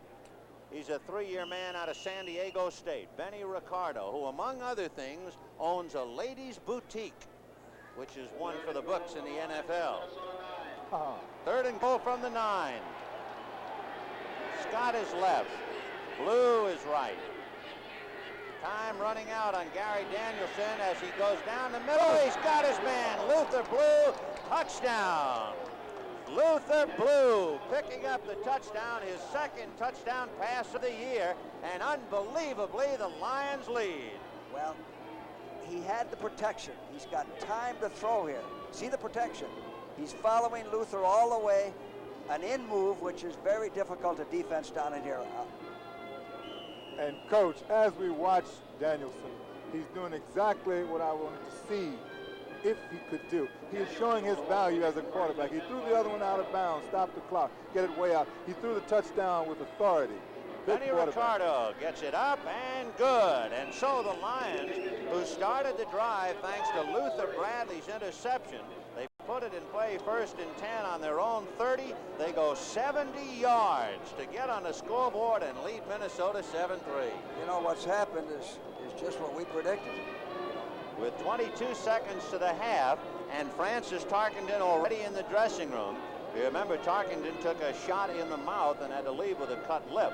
However, we would expect to see Tarkenton for sure come back on the field in the 2nd half. Bob Lee, his replacement, had only 2 plays under his belt. As you see, Monty Clark seeing his club finally get an offense going. You know what's very interesting, Vinny? We have Coach George Allen, who is going to be coaching next year, and we didn't predict it was going to happen, George. You predicted it. I wouldn't predict tomorrow's Monday. You know, Danielson did a good job, Jim, in that 2-minute drill all the way along. Beautiful job. Bud Grant has seen his Vikings give up 2 interceptions and a fumble. They've had 2 calls go against them. They were calls, rules infractions that they were guilty of, and the Lions just waited patiently. Finally, on Bradley's interception, they went 70 yards in 17 plays, and they take a 7-3 lead.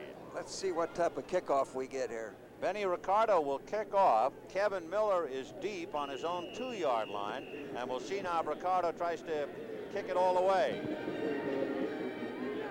He kicks it down to Robert Miller, who fumbles and then picks it up, and at the 20-yard line he sets sail to the 25 and is dropped at the 26. Calicut, who does not play very much, Ken Calicut, a free agent out of Clemson, made the tackle. So with 17 seconds left, Minnesota has not used timeouts, and we'll see what Bob Lee can do.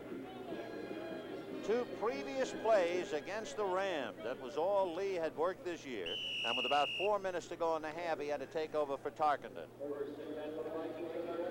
Sammy White, wide right, Rashad to the left. The ball in the Viking 26. The running backs, Ricky Young, who's going to handle it right now, and down he goes. Doug English, number 78, just tied him up. And you know something, Vinny? They're making a telephone call right now to the locker room for Fran Tarkenton. I'll bet you. With 2 seconds, the line is busy. and they are heading for the clubhouse. It has been a remarkable first half. Minnesota had the ball, it seemed, all the time. They'd settle and finally give it up, and finally Detroit put it together for a 70-yard drive, a touchdown pass from 9 yards out from Danielson to Luther Blue. Ricardo's point after was good, and Detroit goes in feeling not only have they dodged the slings and arrows of outrageous fortune, they're leading. Well, the Vikings have had some tough breaks. Losing Tarkington at that point of the ball game when they were on offense and had good field position really hurt them, because Lee came in and it was evident that he was rusty, got sacked, threw an interception.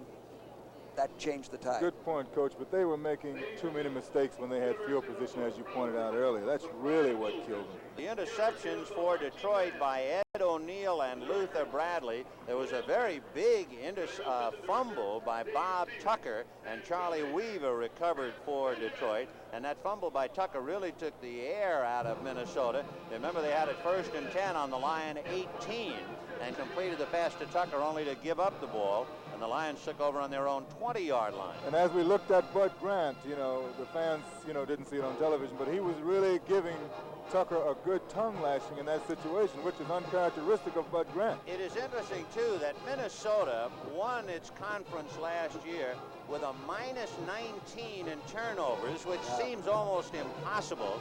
Coming into this game, they were a +5, and they had only 1 turnover in their last couple of games. Looked like everything had finally come together, and now it's come apart. Going back to what Jim said about Tucker, Tucker has a habit of carrying the ball in one hand, not putting it away, and he'll run with the ball with one hand down by his side. We used to try to go for the ball when Tucker was with the Giants to get a fumble. So the Minnesota Vikings, and let's get back to this because it is important. It's something that you mentioned at the very start of the broadcast, fellas. The Minnesota running game has been just about non-existent. With Tarkington's knowledge and his ability to find the open receiver, any type of a running game will make him twice as effective.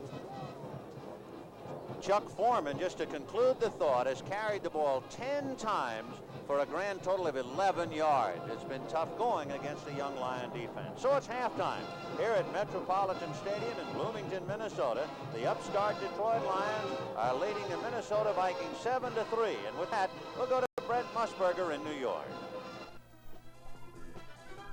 All right, thank you very much, Ben. O.J. Simpson has been taken out of the game down in Atlanta because of an injury. We'll check that. But right now, let's take you live to St. Louis, where the Cardinals, who last week were able to win their first game, lead the New York Giants by 20 points. You are looking live with 26 seconds left for Joe Pisarcik and John McVay and the rest of the Giant coaching staff. Irv, you've been checking that game carefully. Have the Giants just fallen apart here this afternoon, or has it been all Cardinals? No, I don't think so. I think it's been mostly the Cardinal offense. Brent, they went into this game feeling they could throw deep on the Giants, and they've done it successfully. And unless the Giant pass defense is going to stiffen up, you know, Jim Hart's going to have a field day. McVay telling Pisarcik to keep it moving because he's only got 26 seconds as he signals out to his quarterback. The Giants undoubtedly will try to get something going here. Goldstein started at quarterback, and when he could not move the Giants, then they turned back to Pisarcik, who had been benched a week ago down in New Orleans. New Orleans playing a dandy game against Pittsburgh. The swing is to Hammond. There is a penalty flag down. Gained about 3 yards on the play. The clock is still moving. They had 26 seconds when that sequence began, and it's going to be holding against the New York Giants. So while we're watching here live, let me get you up to date on everything. Philadelphia leading Green Bay 7-3. That is at the half. New Orleans ahead of Pittsburgh, also 7-3, ready to start the third. Archie Manning fumbled the ball, or the Saints might have had more. There's the score of the game you've been watching. And, of course, Atlanta and San Francisco. O.J. injured. The Falcons are ahead 7-3. The 49ers dropped the touchdown pass. The game you're watching, the surprising Lions lead the Vikes by 4 points at the half. New England and Buffalo 7-3. The Patriots were behind 3-0. Now back live again in St. Louis. Here's Pisarcik. Straight back, down the middle, and it's complete. No, dropped.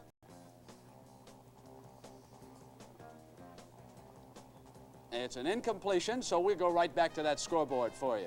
14-6 as the Bears have just kicked their second field goal. That game is in the second quarter. The Bears have lost their last 6. Cleveland and Houston scoreless in the first right now. And Oakland and Kansas City are underway. They too are scoreless. That's in the first quarter. So let's go back now and check in on the Giants and the St. Louis Cardinals. Again, they have ruled that pass over the middle, incomplete. Final 10 seconds here of the half.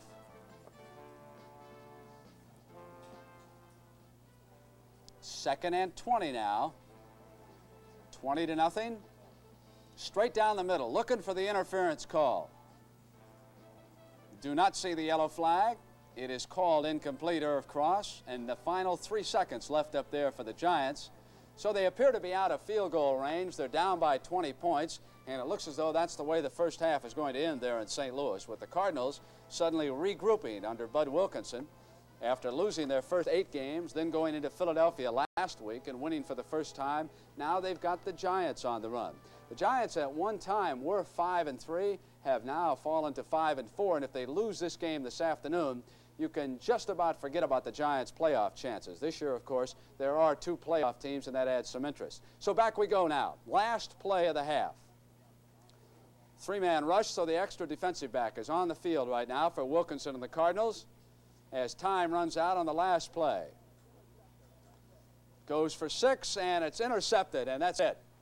The half will end, and we'll send you right back to Vin Scully right now from New York. Vinny? Halftime at Metropolitan Stadium in Bloomington, Minnesota. The Detroit Lions on a 70-yard drive have taken the lead. The Lions 7, Minnesota 3. We're here in the desert to prove how much power and endurance is packed into the Skill cordless 3/8-inch drill and screwdriver.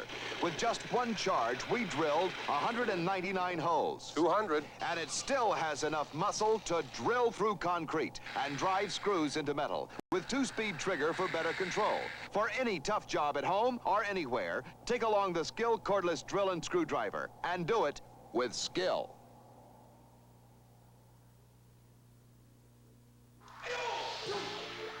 With great skill and discipline, you teach what's been kept a secret for centuries.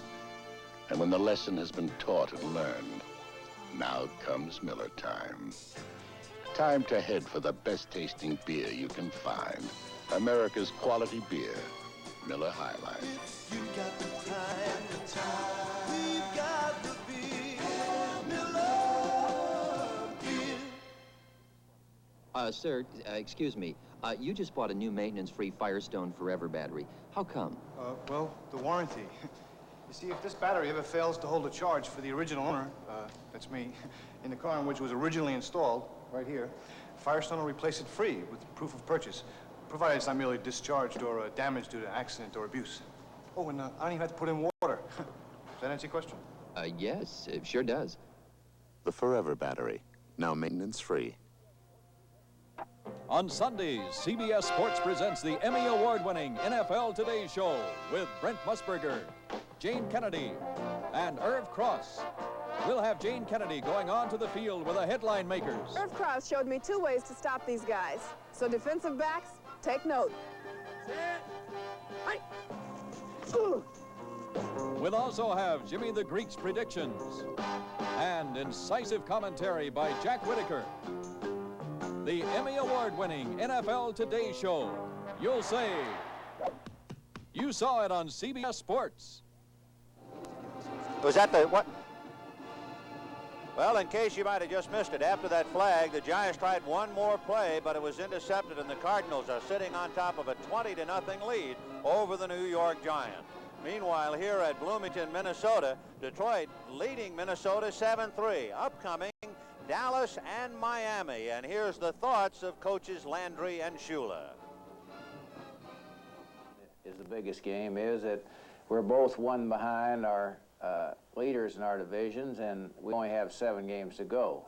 We've been down 2 already this year, early in the year, but when time starts to run out, then games become very, very important. So this has to be a must game for both Miami and Dallas. We've had some big ones in the past, but certainly at this point in the season, this has got to be a big game.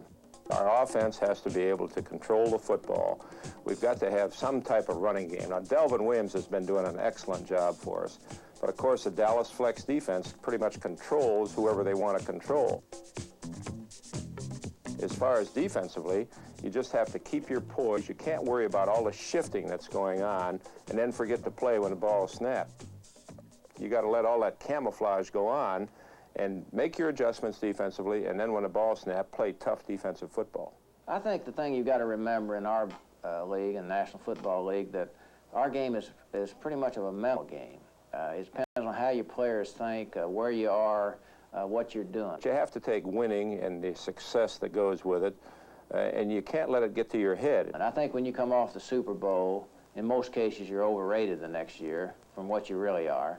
Other teams come after you much stronger than they've ever come, because if you win the Super Bowl in 1977, then you are the measuring stick for 1978. Teams enjoy playing against teams that have a reputation for winning, and we've won through the years, so that's why teams enjoy getting it up for us. People enjoy beating the Dolphins, not so much because Don Shula coaches the Miami Dolphins, but I think the fact that we have won Super Bowls. And when you're fighting for the Super Bowl, everything seems to be on the upbeat. Everybody wants to win. They're paying a great price. Once you win the thing, then you want to win it again, but subconsciously you're just not ready to play at the same level you played before. And so sometime along the season you get in a position like we are right now, where you got to make up your mind whether you're going to come back and win it or not, or whether you're going to be watching the other teams play on Christmas Day. Halftime in Minnesota, the Detroit Lions 7 and the Minnesota Vikings 3. And now this word from your local station.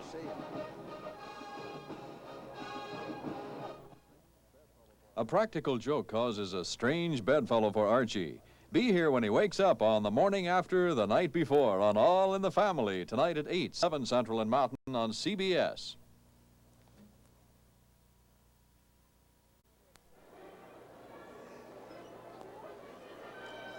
The Alan Brown Report, a special set of interpretive analytical statistics rather than the usual one. Detroit leading Minnesota 7-3. Minnesota had the ball over 7 minutes more than Detroit, and you see the important stat, key factors, Detroit 4, Minnesota nothing.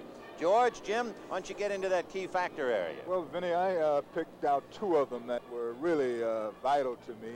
One was the offside, not the offside penalty, but the penalty of holding on Minnesota, which really killed a drive in Detroit's territory. The other was the Tucker fumble, and to me that was the key factor of the half, the single key factor. George, how do you see it? Well, there were a couple of more. There's another interception that Lee put up, and then a sack that took him out of field goal range. Minnesota has dominated the half, and I think it's like hitting with men on base. You can get a lot of hits, but you got to hit with men on base. The 92 yards that Detroit made, most of it, Vinny and Jim, was made in that 2-minute drill. That's right. They went 70 yards the last time they had the ball. As we see Tarkenton loosen up, evidently the injury to the mouth was not that serious, and he'll be back in there. Detroit 7, Minnesota 3.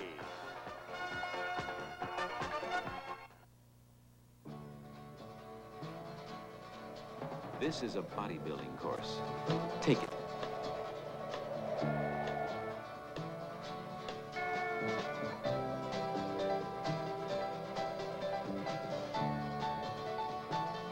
If you'd like the chance to be in this kind of shape, join the people who've joined the Army. For more information, call this number toll-free. Good old Charlie, that's me. Somebody's got a dead battery and they call good old Charlie, and I jump-start 'em. Rain, snow, day, night. Well, this time I tell them, get your own Die-Hard. The maintenance-free Die-Hard has extra power to start your car when most batteries won't. This is the last time. Thank you, Charlie. Oh, anytime. The Die-Hard, sold only at Sears.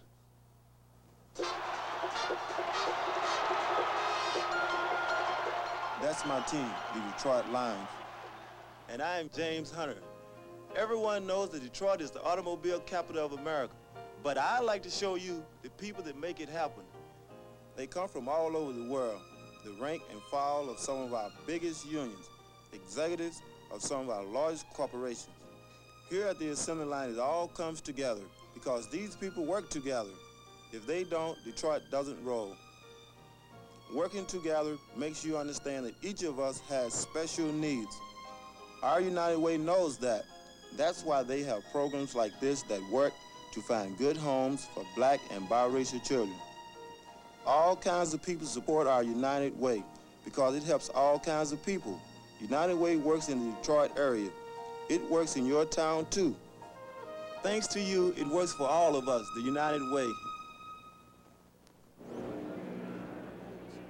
The preceding announcement brought to you as a public service by the National Football League. Tom Skladany had the ball blow off the tee as we're about ready for the start of the second half. Kevin Miller is deep. He's flanked by Harry Washington on his right and Robert Miller on his left. And the kick goes down to Kevin Miller. It's a short one. He takes it at the 15, to the 25, across the 30, to the 35, tripped up at the last minute by Leonard Thompson, or he would have had a big return as he went across the 35. They'll spot it at the 37-yard line, and Minnesota will put it in play. 1st and 10 on the Viking 36-yard line. That's where they put it officially. Well, that's good field position. And Francis Tarkington, who had a bleeding mouth as a result of a savage hit with about 4 minutes left to go to the half, has returned. We understand a couple of stitches, but he's back in there.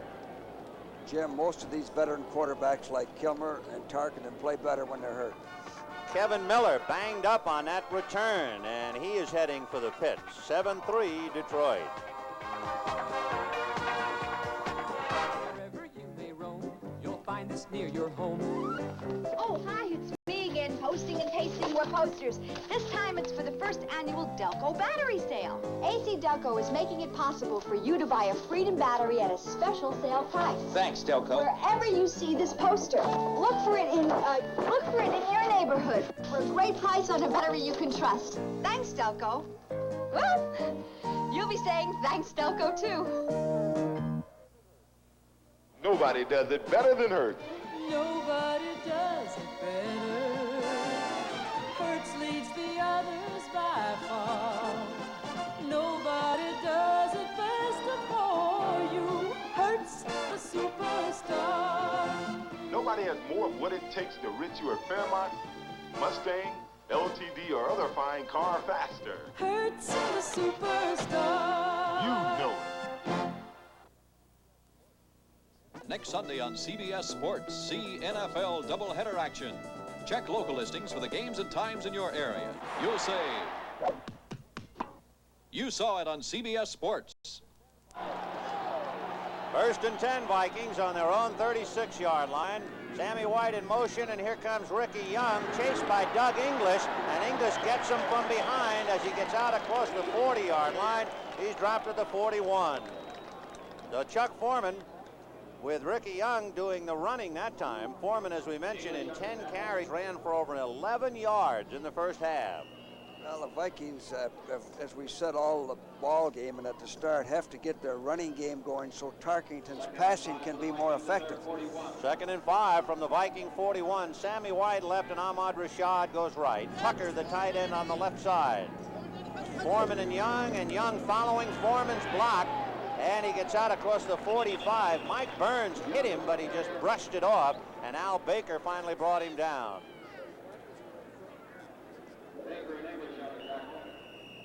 Let's watch number 60, Al Baker. Good battle right there. Stands still, but he gets away and makes the tackle. 3rd down and 1. The ball is just out of the Viking 46, a pickup of 5 on that run. Now Robert Miller is in there along with Chuck Foreman. It'll be Foreman following Miller and Sutherland, and he's out in the open. A great lead by Doug Sutherland, and Robert Miller made the play go to the Lion 43. As Vince Scully said, Sutherland leads this play, gets a pretty good block. Foreman keeps his balance there. Right now, there's a little.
you have is field position, so you have a chance to come right back down the field. Field position football. Big down here, third and 5. Big play now on the Lions' 6-yard line. Clarence Gaines back in there with Dexter Bussey. Horace King has come out, and Gaines following Bussey. Fumbles to the and falls over the ball. It's recovered by Minnesota. Wally Hilgenberg might have been the one to fall on it. It was Let's bring Matt this one Blair, right in your number lap. 59. Ground level. Look at it. Now that's a fumble in a very key situation, but you must understand that fumbles are different. I don't feel he coughed it up. He's trying to run hard. He wanted the first down. He had 2 hands on the ball, but the tackle knocked the ball out. Consequently, I would not call him a fumbler. I would let him keep his confidence. Right here, Tarkenton's first call is vital right here. Play action, get on the board quick. 1st and 10. The ball is just inside on the Lion 19. Tarkenton to Ricky Young going wide, and he's grabbed down from behind by Paul Newhoff. They're still pounding it out. That is really the first key factor to go against Detroit in the game. It's been Minnesota fumbling, Minnesota being intercepted, Minnesota guilty of the penalty infraction. Again, this half has been all the Vikings, but no points on the board. They Seattle have to score in here. Putting points on the board against the Bears, 14-9. Bob Thomas, a 39-yard field goal. 2nd and 9. The ball on the Lions 17. Tarkenton looking right and flipping it to Foreman. Charlie Weaver holding on to him and brings him down. Boy, he was eyeballing him that time. He had him all the way. All right, you know that their defense in Foreman, Weaver is stalking him out there. But basically, he's number 59 in white. But basically, what I'm looking at is Chuck Foreman right now. The quickness one-on-one is not there today. I do not understand it. I must put it on the knee. Normally, Chuck Foreman would spin, make a move, and get rid of any one tackle in the league. And as you can see, Chuck Foreman goes out, whether it's a knee or otherwise. He seemed to slip, too, as he tried to set to make a move. But there is a slight limp, Benny. Yeah, there see sure the limp is. as we looked at it. Sammy Johnson is coming in now to replace him. 3rd down and 15. Tarkenton under some heat. Now gets it away. Touchdown to Sammy White.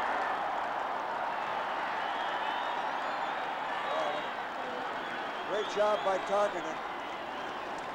Well, this is a great effort by Tarkenton, especially they got the safety blitz on. Watch the safety come up and put the pressure on him. Now Tarkenton will step up in the cup and throw off balance and get a delivery sack. 2 of them. And a great catch by Sammy White. Sammy White. And for Sam, that is his 7th touchdown reception of the year. Dan Meyer's kick is good, and the Vikings have turned it around now. It is Minnesota 10 and Detroit 7. All right, we're looking at it from a low angle. Tarkenton is beautiful. He's just like you say, Coach. He watches, steps up, moves up, and throws off balance, as you said, and Sammy White makes a tremendous catch in the end zone for the touchdown. Think. Multipath deviation meter, an LED signal strength meter, JCPenney's MCS Series 75-watt receiver. Think of it. Extra, extra. Read all about me. New Mobile Super Unleaded Gasoline. Boy, oh boy. Well, I got higher octane. It's in all the papers, boss. I mean, I fight knocks. I fight pings. And I'm so great, I'm also replacing Mobile Premium. Paper, sir? Extra, extra. Read all about me. Mobile Super Unleaded Gasoline. Next Saturday at 4:30 on the CBS Sports Spectacular, see Hugo Coro defend his World Middleweight Championship against Rodrigo Valdez. You'll say, you saw it on CBS Sports. Minnesota cashing in a fumble by Lawrence Gaines. Caps it off with a scoring pass from Tarkenton to Sammy White. And Minnesota leading 10-7. Kicks off with 4 minutes and 47 seconds to go in the third. Here comes Nat Terry to the 15, to the 20, to the 25, to the 30-yard line before he's brought down. Mark Keller had to meet him head on and drop him at the 30. Tuesday night on CBS, election coverage. Walter Cronkite heads the ticket as anchorman. Harry Reisner, Roger Mudd, Dan Rather, Leslie Stahl, and Bruce Morton bring you regional results from their posts around the nation. And Eric Severide sizes up the election picture with his penetrating analysis. Tuesday night, election coverage on CBS. First and 10 on the Lion 30-yard line, 10-7 Minnesota. Danielson handing to Bussey, and Bussey is to the 35, to the 40, to the 45-yard line. A 15-yard run by Dexter Bussey. So first down for Detroit as they try to come roaring back. All right, as we look at this, there's good blocking on the play. Dexter Bussey runs this really well. I mean, he picks his holes, he makes the right cuts. And right now on this particular play, he's as good as anybody in the league. You like that run, Coach? Yes, it's the first good run of the game, Jim. Yes, sir. In motion, Jesse Thompson to the left. Danielson going over for Thompson, but he overshoots him at the 45-yard line. A score, New Orleans, Pittsburgh. Pittsburgh stubbornly holding on in what appears to be a mighty tough ball game. Pittsburgh 13 and New Orleans 7 in the third. And St. Louis leading the Giants. The Giants finally get on the scoreboard. The Cardinals 20 and the Giants 3. And Oakland leading Kansas City 7-0 in the second. Kenny Stabler, a 4-yard pass to Raymond Chester. Second and 10 from the 45. Scott Wright, blue left. Danielson faking the King under a heat. A screen set up. And right there to read it is Matt Blair and Jeff Seaman, and end of story. Dexter Bussey was all alone, and they buried him. Well, this is a play-action delayed screen coming off of a fake, but it shows a great reaction of active linebackers. Playing their keys, following their man all over there. No chance. Playing team defense, huh, Coach? Good pursuit, good team defense, Jim. Third and 17 on the Lion 38. Danielson throwing out to the right side, and it's juggled and dropped. Dave Hill was right there, but he tried to go before he had it. And Matt Blair kind of pats him on the helmet as if to say, there. Well, he had to wait for the ball. He had to wait for the ball, and when you have to wait, watch the ball float out there. Yes. And he knows there's people on his back, and he tries. The anxiety exists, yeah, right, Coach? See, that's really not his fault. They really get ready to move out. So Tom Skladany will be kicking from his own 25-yard line. Sammy White is in the middle, flanked by Nate Wright and Hannon. And Skladany angles it. Sammy White will take it on his 26. Ooh. He's hit, fumbled, and let's see. Minnesota recovered. It was Jesse Thompson, number 84, who hit Sammy White just as soon as the ball hit White's hands. Then as soon as I saw that, I thought he should be signaling for a fair catch. He didn't have a chance there. No. Boy, Jesse Thompson going down on great coverage. But the fumble recovered by Minnesota. They lead 10-7.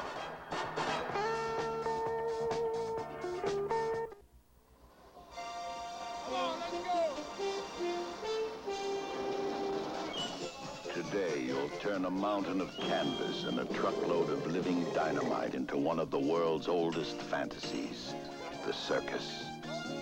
And together with every man and beast you've got, you'll haul and shove and shape that mountain until you finally reach the moment that says it's done. Now comes Miller time.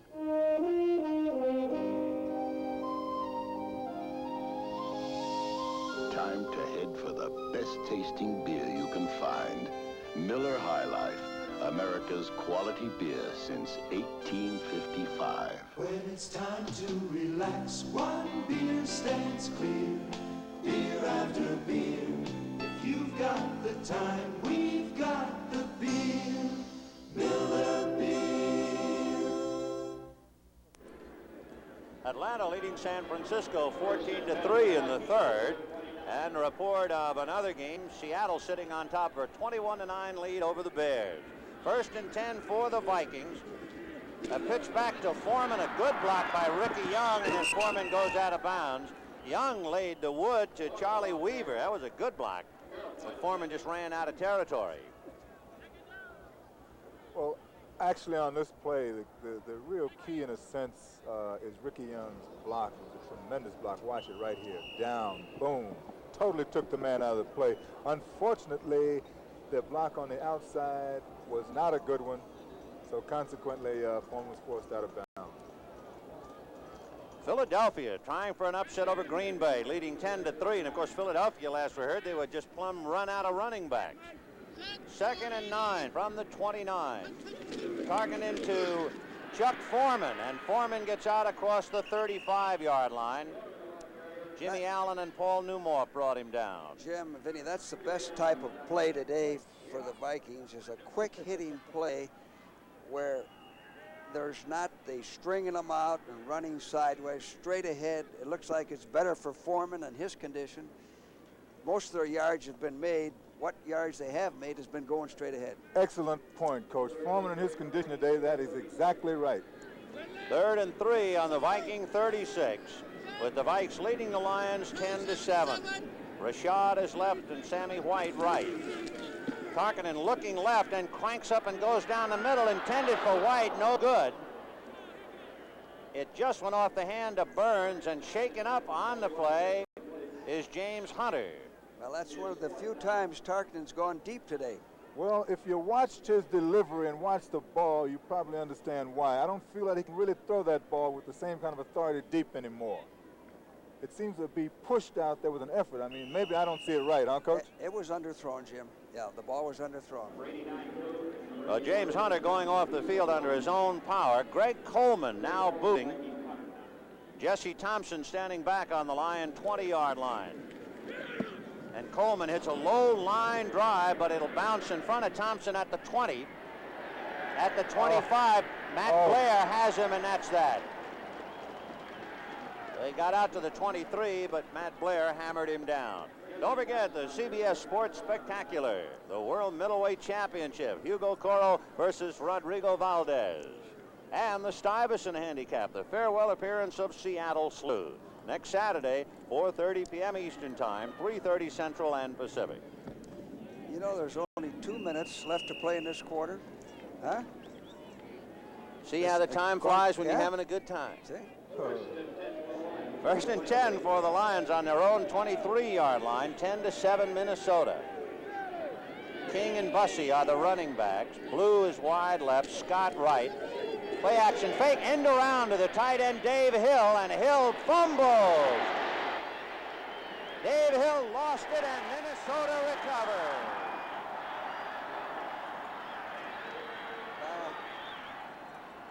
Well, this is really a beautifully set up reverse play, a fake into the line, fooled our cameraman for a minute there. Hill comes around, he's running hard. He didn't really use his timing there, and he fumbled. This is a fumble that I would blame Hill. Well, I like the call. Nothing else is going. Now watch McNeil, 54, come over and force the fumble. Well, Hill was not carrying the ball correctly. All right, Minnesota 1st and 10, capitalizing on another fumble by Detroit. That's how they got their other touchdown in the pass to Sammy White. Ricky Young barreling inside the 35-yard line. And for Detroit's defense, they are suffering the pangs of a porous offense. One point I would like to make, Vinny, is that the weather is a little cold right now. We're getting into the cold weather. That's one of the reasons I think that the guys are having a problem today holding the ball. You know, right here, if the Vikings have the tenacity, they can put this game pretty well out of reach by scoring a touchdown right here. The crowd heavily bundled up, as you can see, although it is not as windy as we had been told it would be. The wind has not been a factor. 2nd and 5 on the Lion 33, 10-7 Vikings. We have 1:19 for the end of the third. Foreman goes to the 30-yard line after Doug English hit him. This is the fourth time, Vinny, that the Vikings have had the ball in Detroit territory today, and they still only have one touchdown. And that touchdown came on a marvelous diving catch by Sammy White. And again, that was because of a fumble by Lawrence Gaines. Now Minnesota trying to cash in a fumble by David Hill. 3rd and 2 on the Lion 30-yard line. Young and Foreman the running backs. White is left and Rashad right.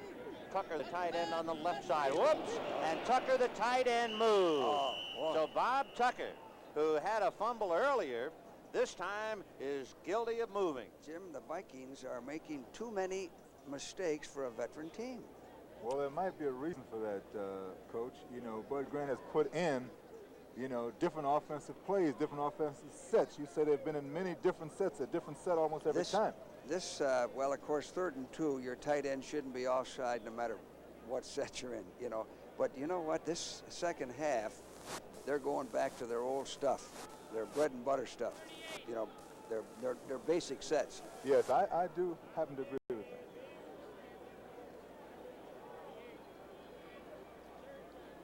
Well, we couldn't quite hear Cal, but it was Bob Tucker, the tight end, guilty of moving. The infraction moves the ball back to the Lion 35-yard line. Meanwhile, New Orleans on a 5-yard run by Tony Galbraith, leading Pittsburgh 14-13 in the 4th. We only have 36 seconds to the end of the 3rd quarter. Tarkenton rolling left, Foreman out in front of him. Now he sets and goes down the side to Rashad. Rashad beat Luther Bradley for the big first down.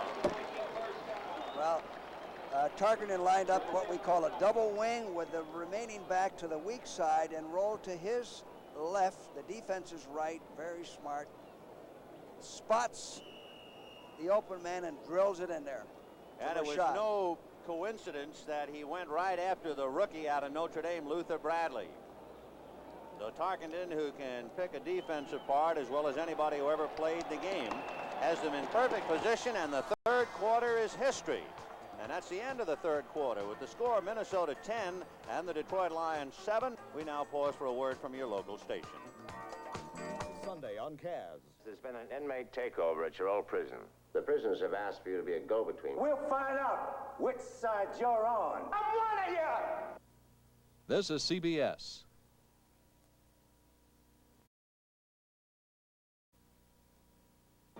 He was an embittered man who had lost his family and his faith until he was drawn into the passion, the fury, and the holiness of the Word.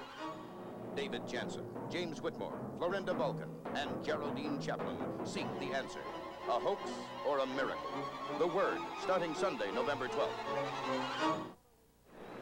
So the start of the 4th quarter, Minnesota leading Detroit 10-7. Minnesota capitalizing for its only touchdown after recovering a fumble by Lawrence Gaines. Now trying to capitalize on another as the direct result of a fumble by David Hill. 1st and 10 on the Lion 21. Tarkenton handing to Ricky Young, following Chuck Foreman, but there are a lot of Lions following him. They didn't move anyone there, Jim. Well, you were talking earlier about the offensive line not really being able to move anyone, you know, for the rush. But you have to go back to the week of practice. Usually you have to share your time between pass blocking and running blocking. And with Fran Tarkenton, you're probably not going to get a chance to do a lot of practice on run blocking. Could be a factor. There's Chuck Foreman out taking a breather now. Sammy Johnson is in there for him. It is 2nd and 8 on the Lion 19. In motion goes Ricky Young. Tarkenton lobbing it high and deep to Ahmad Rashad. No reception, but they're going to call a rule infraction against James Hunter. Hunter had his arms around him. Rashad unable to hold on to the ball, but the flag will be against James Hunter. Well, the Vikings used motion to change the strength. And then they sent Rashad on a go pattern. Tarkenton threw a perfect strike in there, laid it right in there. He should have had it. And he dropped it. The penalty charge to James Hunter, though they'll spot it 1st and goal on the Lion 1. Pass interference, 28, defense, 1st down. Chuck Foreman now comes back in the ball game. The pass against James Hunter, who had missed over 5 games with a bad hamstring. So Tarkinen now, we'll see if he's on the ground to Foreman, and Chuck Foreman scores.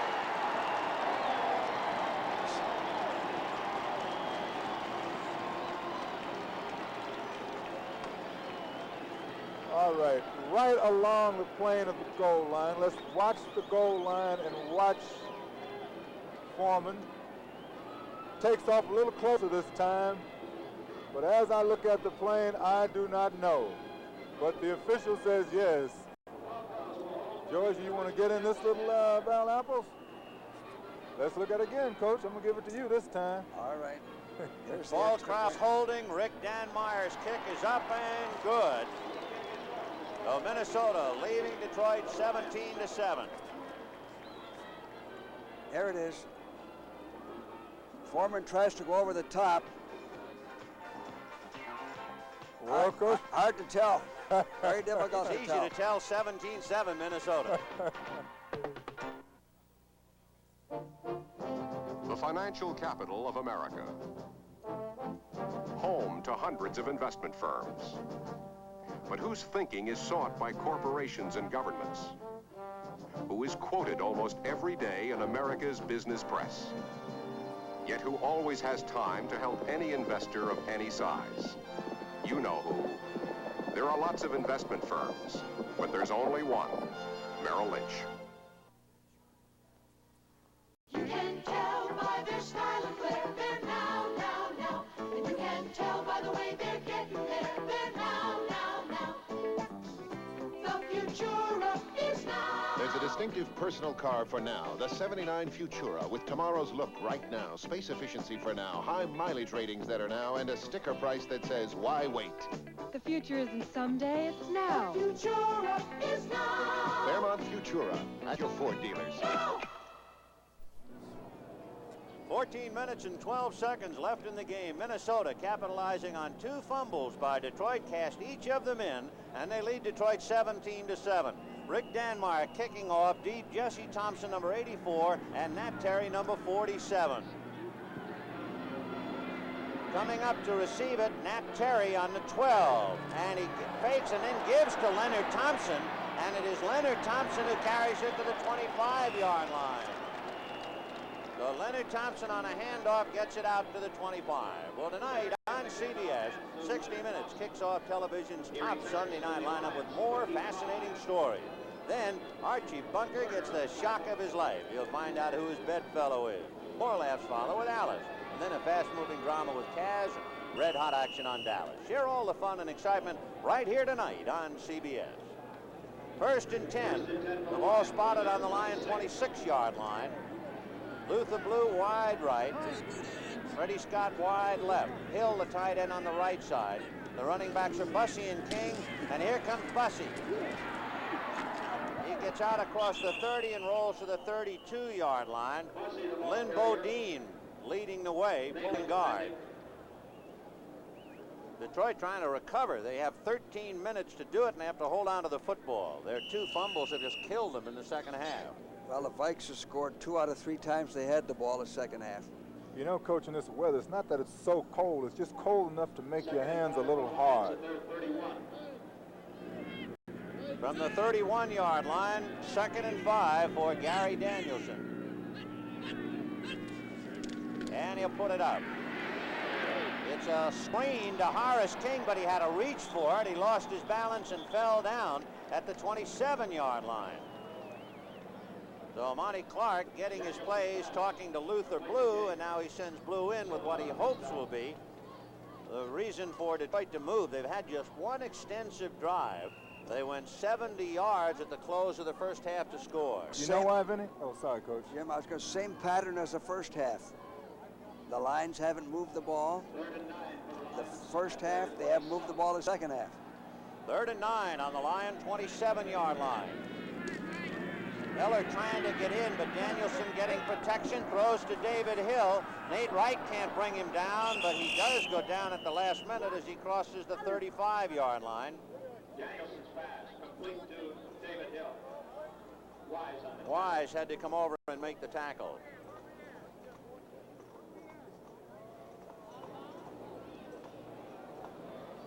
All right, Danielson throws a good ball out here. Now, remember, he's thinking of the first down. Hill, who we said is going to be a really good tight end, makes a good catch, but he's also thinking of that first down.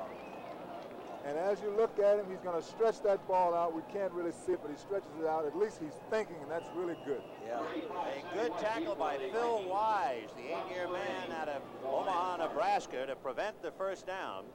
Sammy White goes deep for Tom Skladany's punt. Nate Wright, along with Hannon up front. And this time Skladany hangs it. Hannon will back off and let it hit. And it takes a lion bounce and rolls just short to the Minnesota 26-yard line. So the Vikes will take over. They have 12 minutes and 52 seconds left to go in the game. The Vikings 17, the Detroit Lions 7.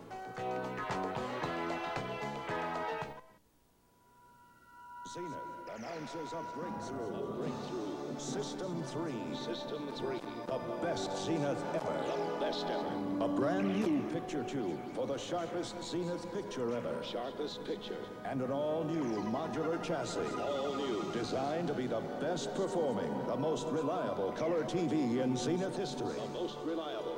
Zenith. System 3. System 3. It's the best Zenith ever.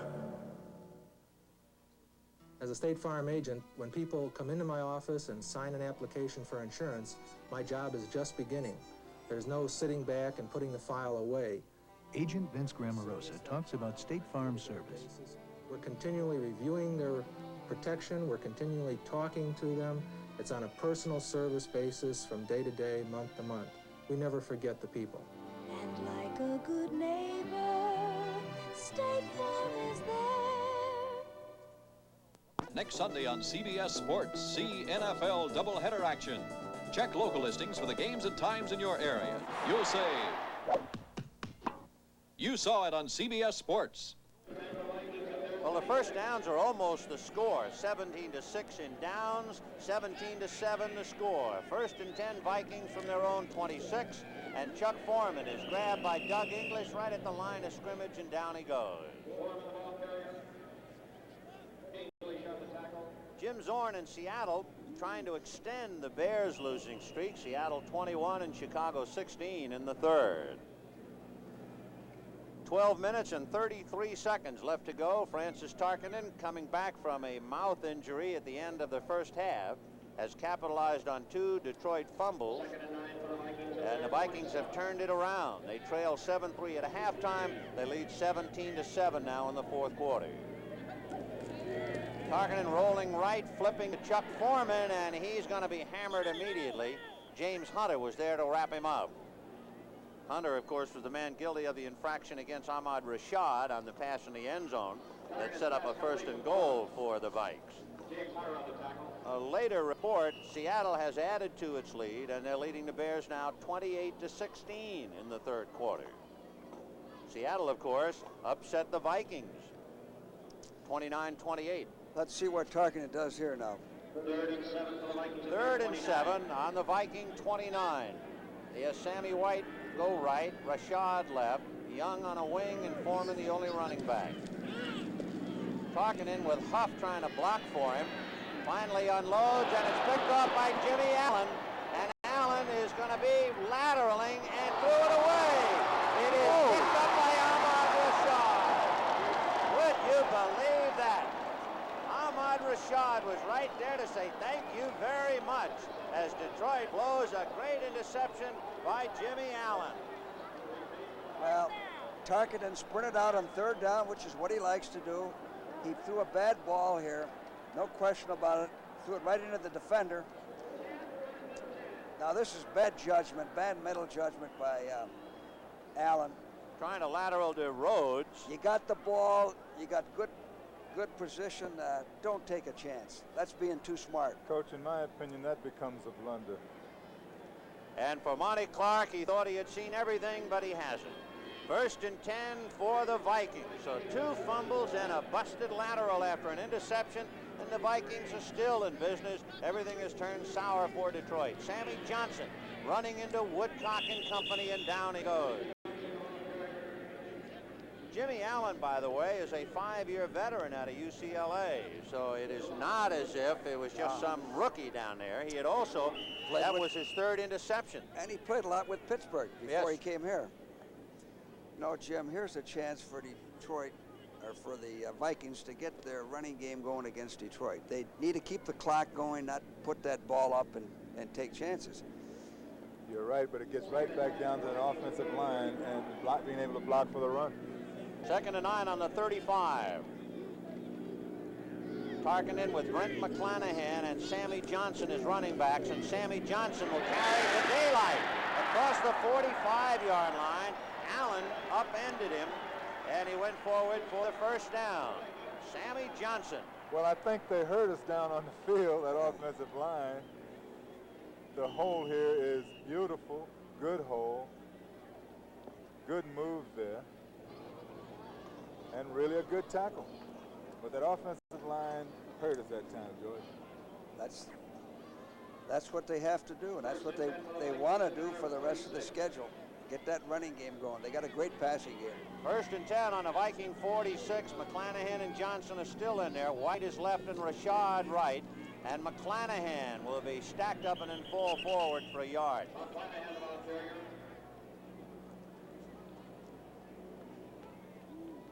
Here's the NFC Central Division. Green Bay 7-2, so you can see how important it is for Minnesota. 5-4. Tampa Bay, meanwhile, is in Los Angeles. They haven't started yet, but you can see Green Bay is losing, the Bears are losing, and of course in our game Detroit is losing. So Minnesota trying to get a little fat today.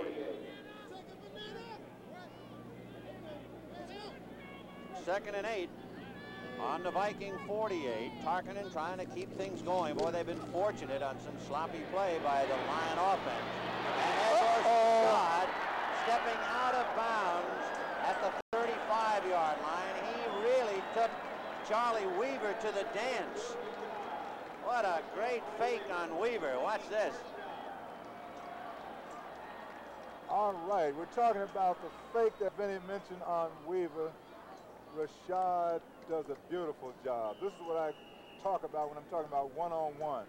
A great receiver or a great back can leave you on the ground if you have him out there that wide one-on-one. Rashad has always done a fine job on that. You need 2 men out there. 1 man can't make the play on him. By the way, in honesty in reporting, the fake was on James Hunter, and then the tackle was by Charlie Weaver. So it was James Hunter who was taking the dance, a 3-year man out of Grambling. So my mistake, Jim. Sammy Johnson carrying that one across the 35 to about the 33. Cleveland out in front of Houston 7-0 in the 2nd quarter. Now Brent McClanahan goes out. Rookie Young is back in there to run with Sammy Johnson. 17-7 Vikings. 3 big mistakes by the Lions. 2 fumbles and then a lateral that got away after a Detroit interception. 2nd and 9 from the 33. White left, Rashad right. Tarkenton with only Johnson staying in the block, throws to Ricky Young. O'Neal missed him, Weaver missed him. And finally he is belted by Jimmy Allen shy of the 20-yard line. But both O'Neal and Weaver had a shot, couldn't get him. This is a good call by Tarkenton. A check down to Ricky Young, see him coming out, just a little underneath pass, and a fine move by Ricky Young right here, cutting back, picking up additional yardage. Whenever you go down the field, George, turn up the field, you can't go wrong. That's you right. Always get yardage. When you go sideways too long, you can get in a lot of trouble. Straight ahead, go straight ahead. Chuck Foreman getting a breather as Bud Grants talks to him, and that's the story. The Detroit Lions, you saw O'Neal and Weaver, they are bone weary now with 7:29 left to go. The Vikings just holding on to the ball, and here goes Ricky Young, and he squirts for a couple of yards.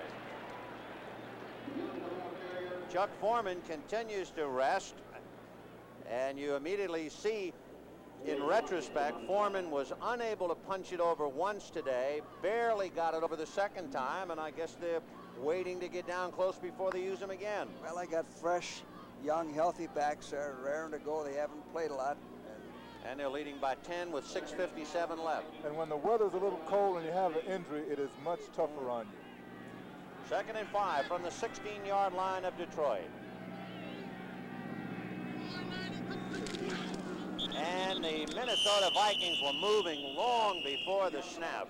So that'll be another mistake for the Vikings. And, Coach, what's the biggest reason for it? Well, you know, when my team didn't play in 9 or 10 days, even though we had good practices, we were a little bit rusty. We made mistakes. And the Vikings have had 10 days off from that Thursday game against Dallas. There's a kid in there at center, too, for Minnesota, Jim Huff, a rookie out of Utah State, spelling Mick Tingelhoff. They tell us here in Minnesota, Tingelhoff feels that Huff might very well be his successor. False start, 68. And Charles Goodrum, the left guard on the side of Jim Huff, was the one who took off along with others. He had company. Pittsburgh has come around to lead New Orleans now 20-14. A 24-yard touchdown pass from Terry Bradshaw to Rocky Bleier. 2nd and 10 from the 21. Tarkinen got underneath English and then fell down as Baker landed on him. Doug English, number 78, tried to lasso him with his left arm. And Tarkinen got underneath that and hit the ground. Oh, lasso. Yeah, he's already got some stitches. He doesn't want to take another one. Been afraid, Benny. So Fran Tarkinen, 18 years out of Georgia. As we mentioned way back, leading the NFL with a completion percentage of 61%, and today he is 18 for 26. Now right here, you want to move it closer for a field goal rather than trying to get it all in one lump. Try to get a little bit better range for your field goal kicker. And that's Dan Meyer standing just off the right shoulder of Bud Grant, so he's thinking right along with you. 3rd and 16 from the 27. And let's see, too much time against Minnesota, so that's another mistake or rustiness, however you want to look at it. Well, there's always there's always a trade-off, Coach. You know, when they have 9 days off, 9 or 10 days off, you get a little rusty. We must listen to the official. You get a little rusty, but also you get a chance to get your injuries healed. So, you know, it's kind of a trade-off there. In their case, it helped them from an injury standpoint. They had a lot of injuries. 3rd and 21 from the 32. Tarkinen on a roll, setting up and going deep for Sammy White, and it's intercepted by Mike Burns at the 5-yard line. So Burns comes up with the interception. And for Burns, it would be his first of the year. He's a 2-year man out of USC. So with 5:58 left to go in the game, Minnesota 17, Detroit 7. We start with good fresh chicken, like we know we should. 11 herbs and spices, make it finger-licking good. We don't freeze roll or chop it. It's chicken, nothing more. That's a real good reason why smart folks come here more. It's so nice to feel so good about a meal, so good about Kentucky Fried Chicken. Ford introduces new wagon for the American road. The all-new LTD Country Squire for $79. A new wagon with more driver convenience, more handling ease, more window area, and more passenger room than last year's Country Squire. This land is your land. This land is my land. The all-new Ford LTD Country Squire for $79. See it at your Ford dealer now. Hi, I'm Coach Sam Rutigliano of the Cleveland Browns, and I hope you'll do it in the American way on Election Day. Go to the polls Tuesday and vote for the candidate of your choice. In the 4th quarter, Atlanta 21, San Francisco 3. Meanwhile, the Lions, with 3 turnovers, come up with their 3rd interception, and they have it 1st and 10 on their own 5-yard line. You've had interceptions by O'Neal, Bradley, and Burns. But, of course, for Tarkington and the Vikings, it was a 3rd and 21 from the 32. It's almost as if they called Greg Coleman to kick it out of bounds on the Detroit 5. So the interception doesn't help the Lions at all. 5:37 left to go in the game. 2nd and 9 for the Lions, and they're 7. 2nd and 9 on the Lions, 7. Dexter Bussey and Horace King, the running back. Danielson throwing over the middle to Dexter Bussey. He's to the 15 and to the 20-yard line. He has picked up the first down for Detroit. Excellent call there, Vinny. He had a throw. There's only a little over 5 minutes to play, and watch this check over. Even if you don't have good protection, you can still get it off. Coming underneath. Fine execution on that play. Good blocking by his guards, Bodine and Elias. That gave him a little chance to hit Bussey. So it is 1st and 10. The 20-yard line had moved it out from the 5. Kane is now in there, the running back with King. And Kane has released, but Danielson throwing the other way and completes it to Hill, the tight end. And that should be enough for a first down at about the 32-yard line. But the time, 4 minutes and 27 seconds left. Minnesota leading 17-7. And Detroit not only a long way to go, but time running out on them. That's their first downs of this second half. Carl Eller comes out, and Mark Mullaney, double sevens, takes over on the left side for Minnesota. 1st and 10 on the Lion 33. Hill is on the left side, and Blue is in a slot right inside Scott. Over the middle, high to Hill, and the big tight end takes it across the 45-yard line for yet another first down. Jim, Danielson has also improved since the last time we saw him. He's matured. He's taking what the defense gives him. I like what I see on Danielson. You're absolutely right, Coach. But there's one thing about Detroit that we must make note of. They play very good when they have to, like when there's only a minute, when they're in desperation. They should try to do that throughout the game, not be so conservative, you know what I'm saying? Open up in the middle of the game.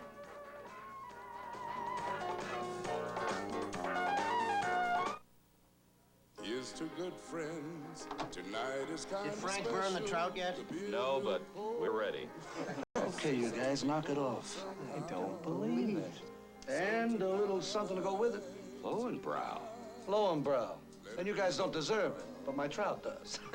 When you want the taste of a truly great beer, tonight, let it be Lowenbrow. Well, Frank, we apologize. The beer's terrific. We're not exactly alike.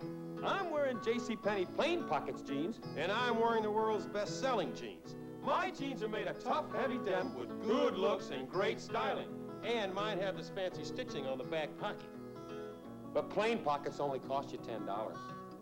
JCPenney plain pockets. The big difference between us and them is the pocket and the price. I'll buy lunch.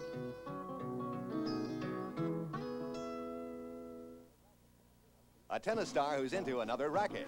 A preacher with some exotic ideas. A tearful Phyllis George. An earful of Bonnie Franklin and Liza Minnelli. All on People Monday night.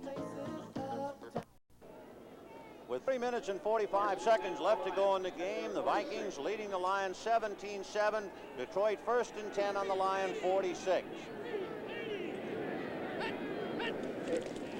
Danielson looking to the left, throwing out to Freddie Scott. And right there is Nate Allen to bring him down. Allen just came in the game for the injured Bobby Bryant, and that would appear to be another first down for Detroit with 3:20 left. Well, the Vikings are giving them the short stuff. They don't want to give them anything cheap. They've got the game won. They just want to make sure that they don't score quickly and have too much time left. Detroit started, you remember, on the interception by Mike Burns on their own 5-yard line. They have 3 minutes left in the game. 1st and 10 on the Viking 41. King and Bussey, the running back. Scott is left and Blue right. Danielson getting pressure and is going to be hit by Mark Mullaney and Jim White after Jim Marshall just missed grabbing him and sacking him. Marshall, number 70, had 3 sacks in his last 2 games, and that's as close as he has come to getting a sack today. That'll drop him back to the Lion 49. That's the way to play defense. Rush with 4 and cover with 7. He wanted to throw sooner, but the man wasn't open. He had to reload, and they got the sack. 2 minutes and 39 seconds left to go. Minnesota leading Detroit 17-7.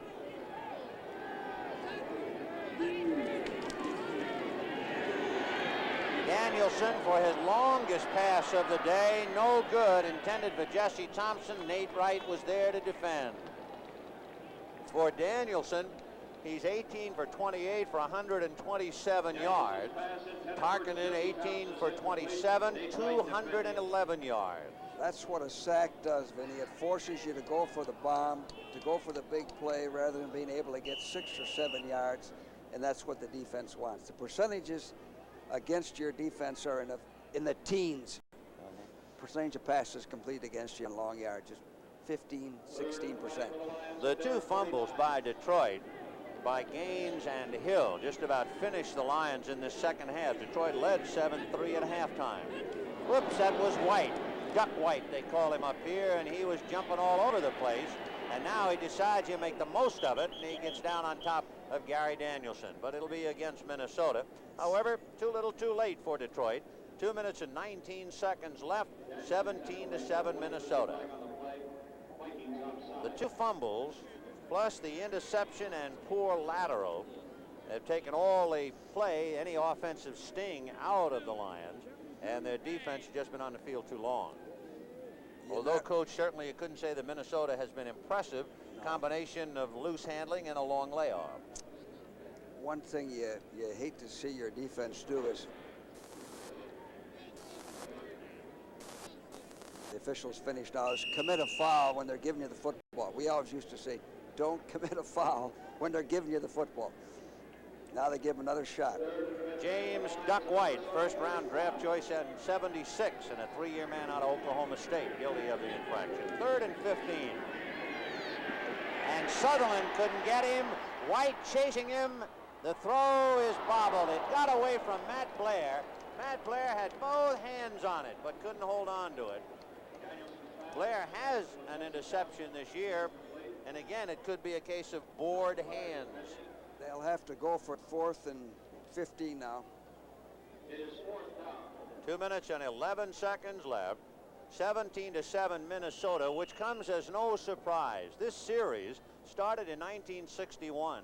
Minnesota has won 21 and 18 of the last 20 meetings. They've also won 4 straight, and they're going to win 5 straight today.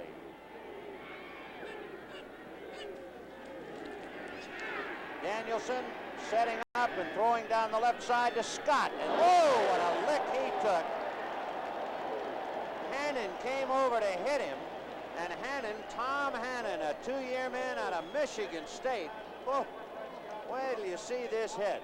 Scott had the ball. It's a good throw and a good catch. Scott actually had it. And then Hannon put the wood to him. Let's watch this. Hannon is 5'11", 193 pounds. 2 years out of Michigan State. Whammo. And then Hannon went right into the bench. It's a good thing he had his helmet on, because first he put the wood to Scott, and then the wood was put to Hannon, but he's all right. Now all they have to do is run the clock out. 1st and 10. Tarkinen is still in there. And Tarkinen giving to Ricky Young, and there goes Ricky Young across the 45 to the 42. And of course, if you're a Detroit defensive player now, your heart's got to be out of you. Well, you come to the 2-minute warning. Subconsciously, you let down. Minnesota 17, Detroit 7. These are 2 of today's newest razors. The one on the right is the new Norelco rechargeable rotary razor. This one has 2 blades and pivots up and down. The new Norelco 36 blades in 3 adjustable floating heads and a new shaving angle. Both give you a close shave. But the new Norelco rechargeable lets you walk away from soap and water. Of course, they do give you one thing Norelco doesn't. Gotcha! The new Norelco rechargeable rotary razor. Still no gotcha. Announcing a whole new breed of Mustang for '79. The turbocharged Mustang from Ford. With the performance of an optional turbocharged engine that took Mustang from 0 to 50 in an average of 7.1 seconds. Precise handling from sports car features and more. Mustang Turbo in 3-door and 2-door models. Capture one at your Ford dealer now. 2 minutes left to this meeting between Detroit and Minnesota. The Vikings leading 17-7. and the Vikings in possession of the ball. 1st and 10 on the Lion 42, and that Detroit defensive unit has been out on the field all day, and when they needed the break and the breather, they didn't get it. And now Tarkinen has Sammy White on the left side. His running backs are Ricky Young and Sammy Johnson, and it'll be Sammy Johnson going wide and caught from behind by Ed O'Neill and dropped. Detroit took timeout, Vinny. So timeout by Detroit. Washington and O'Neill making the tackles with 1 minute and 53 seconds left. Our thanks to the men who have worked so hard to bring this telecast to you. Our producer, Robert Stenner, to our director, Tony Verna, to our statistician, Dr. Bob Woods, to associate producer, Clarence Anderson, to our engineer in charge, Bill Sands, technical director, Al Gensch, audio, Jerry Shalinsky. We have come down to 1:53 remaining. Coach? Did you hear that big yell? Eagles beat the Packers. So the Packers lose, the Lions are going to lose, the Bears are losing, and it's a pretty good day for Minnesota. 1 game behind. Seattle, the last we heard, leading Chicago 28-22. So it looks like Minnesota is going to come out of it, the only club in the NFC in this division to pick up a victory today. 2nd and 11, the ball on the Lion 43. Sammy White is right. Craig is in there along with Tucker, the 2 tight ends. Young and Sammy Johnson, the runners. And it'll be Ricky Young with Sammy Johnson leading the block for him. And Young grabbed by John Woodcock. And then Mike Burns makes the hit, but it was Woodcock who grabbed him at the 35. There you can see on the board Philadelphia 10 and Green Bay 3, the final that elicited this roar from the crowd. And Green Bay's lead has dwindled to 1, and Minnesota right on their heels. Another timeout, Vinny. Detroit took another timeout. That's about the only thing Detroit can do as far as they can't control the game. They can control the time only in that respect. 1:45 left, 17-7 Minnesota. What you try to do here is go for the ball, force a fumble, use your timeouts. You have 1 timeout left. In an effort to stop them in here, you sometimes give them a big play that they shouldn't get. You gamble, you take chances. You go for the ball, you may miss a tackle, and the offense gets extra yardage you normally wouldn't get if you're playing sound basic defense. Well, Monty Clark saw his club knock off San Diego, then saw them beat the Bears. But now he has seen them thoroughly frustrated, particularly in this second half, with 2 fumbles and then a poor lateral following the interception. Ricky Young has certainly been a workhorse for Minnesota.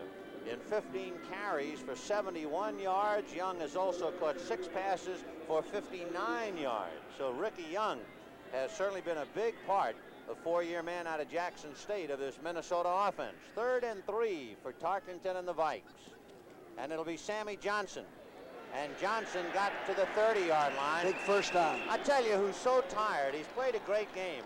And he had him and just couldn't hold on. John Woodcock, number 77, has been involved on just about every defensive play for Detroit.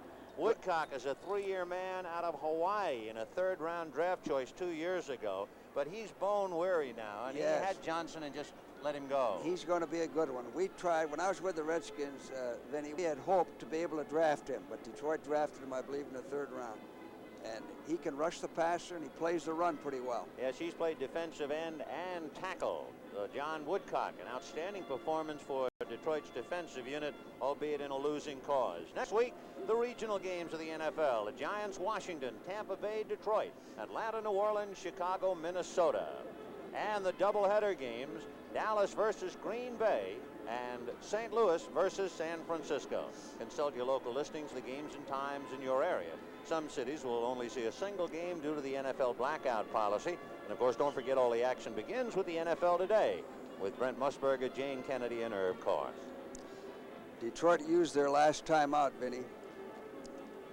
With 1 minute and 36 seconds left, it is 17-7 Minnesota. They have a 1st and 10 on the Lion 30. This ball game is almost history. It's just a question of what the numbers will be. It's 17-7 Minnesota right now. Young and Johnson are the running backs. And here comes Ricky Young. Goodrum lays out a good block on James Hunter. So Goodrum at 256 pounds, blocking down on James Hunter, 195. Here's where you want to protect the ball, not fumble, not take a loss. No mistakes, just keep that clock running. And it's totally out of the hands of Monty Clark and just about in the wallet of Bud Grant. Monty a little disgusted. He did see his club take a lead of 7-3. He saw them put on a great goal line stand. He saw them go 70 yards for a touchdown, but all for naught. They've improved since the last time we saw them. They certainly have. Much improved.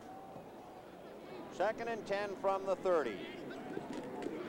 Ricky Young trying to find daylight and gets to the 26-yard line.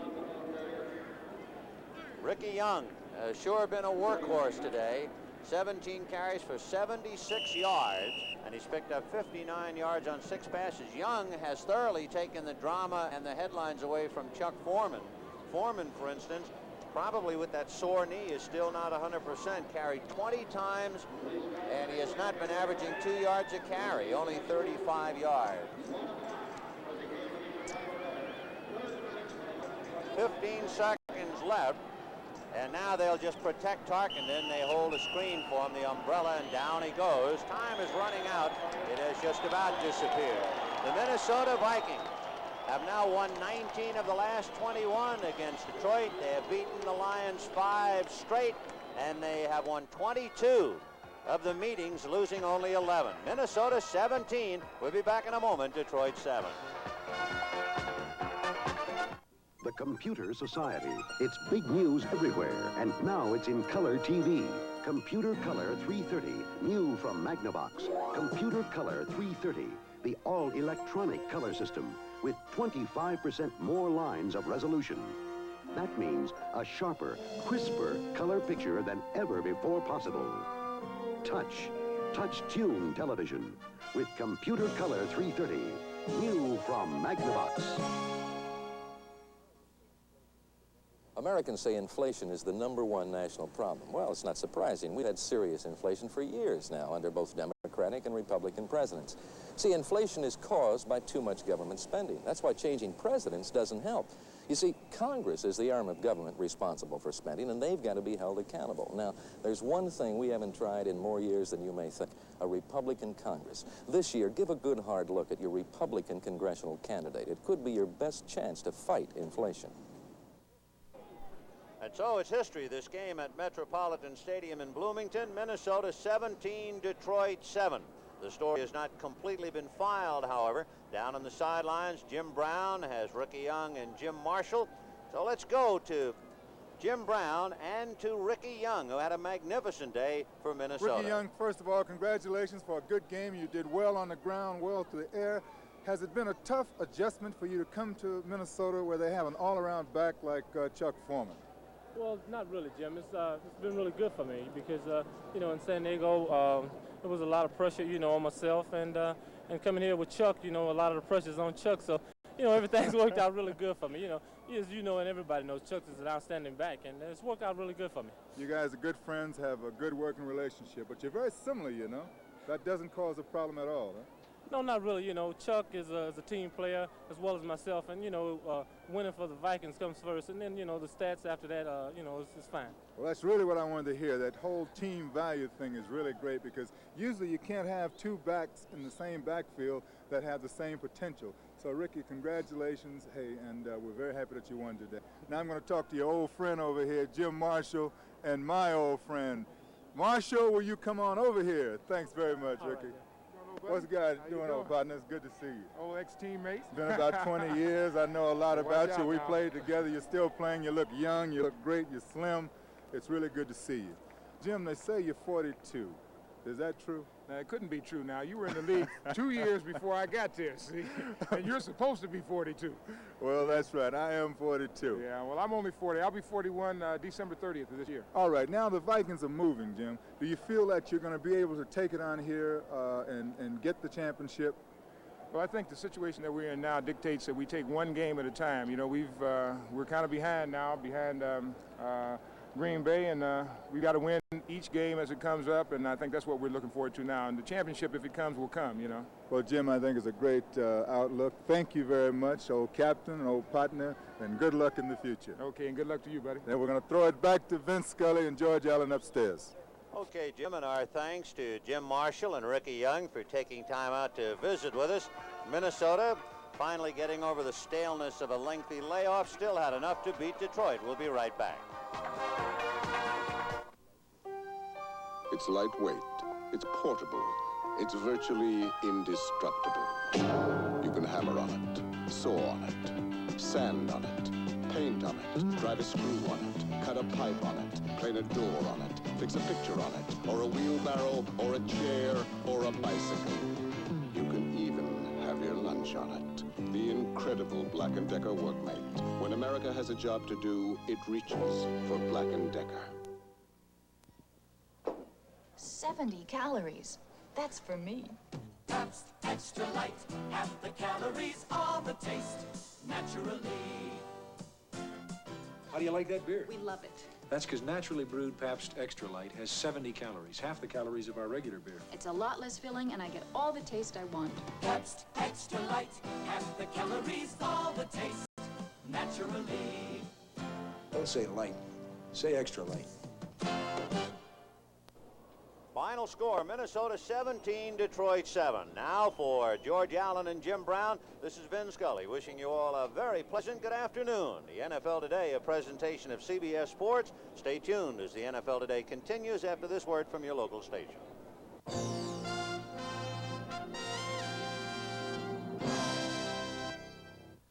This is CBS.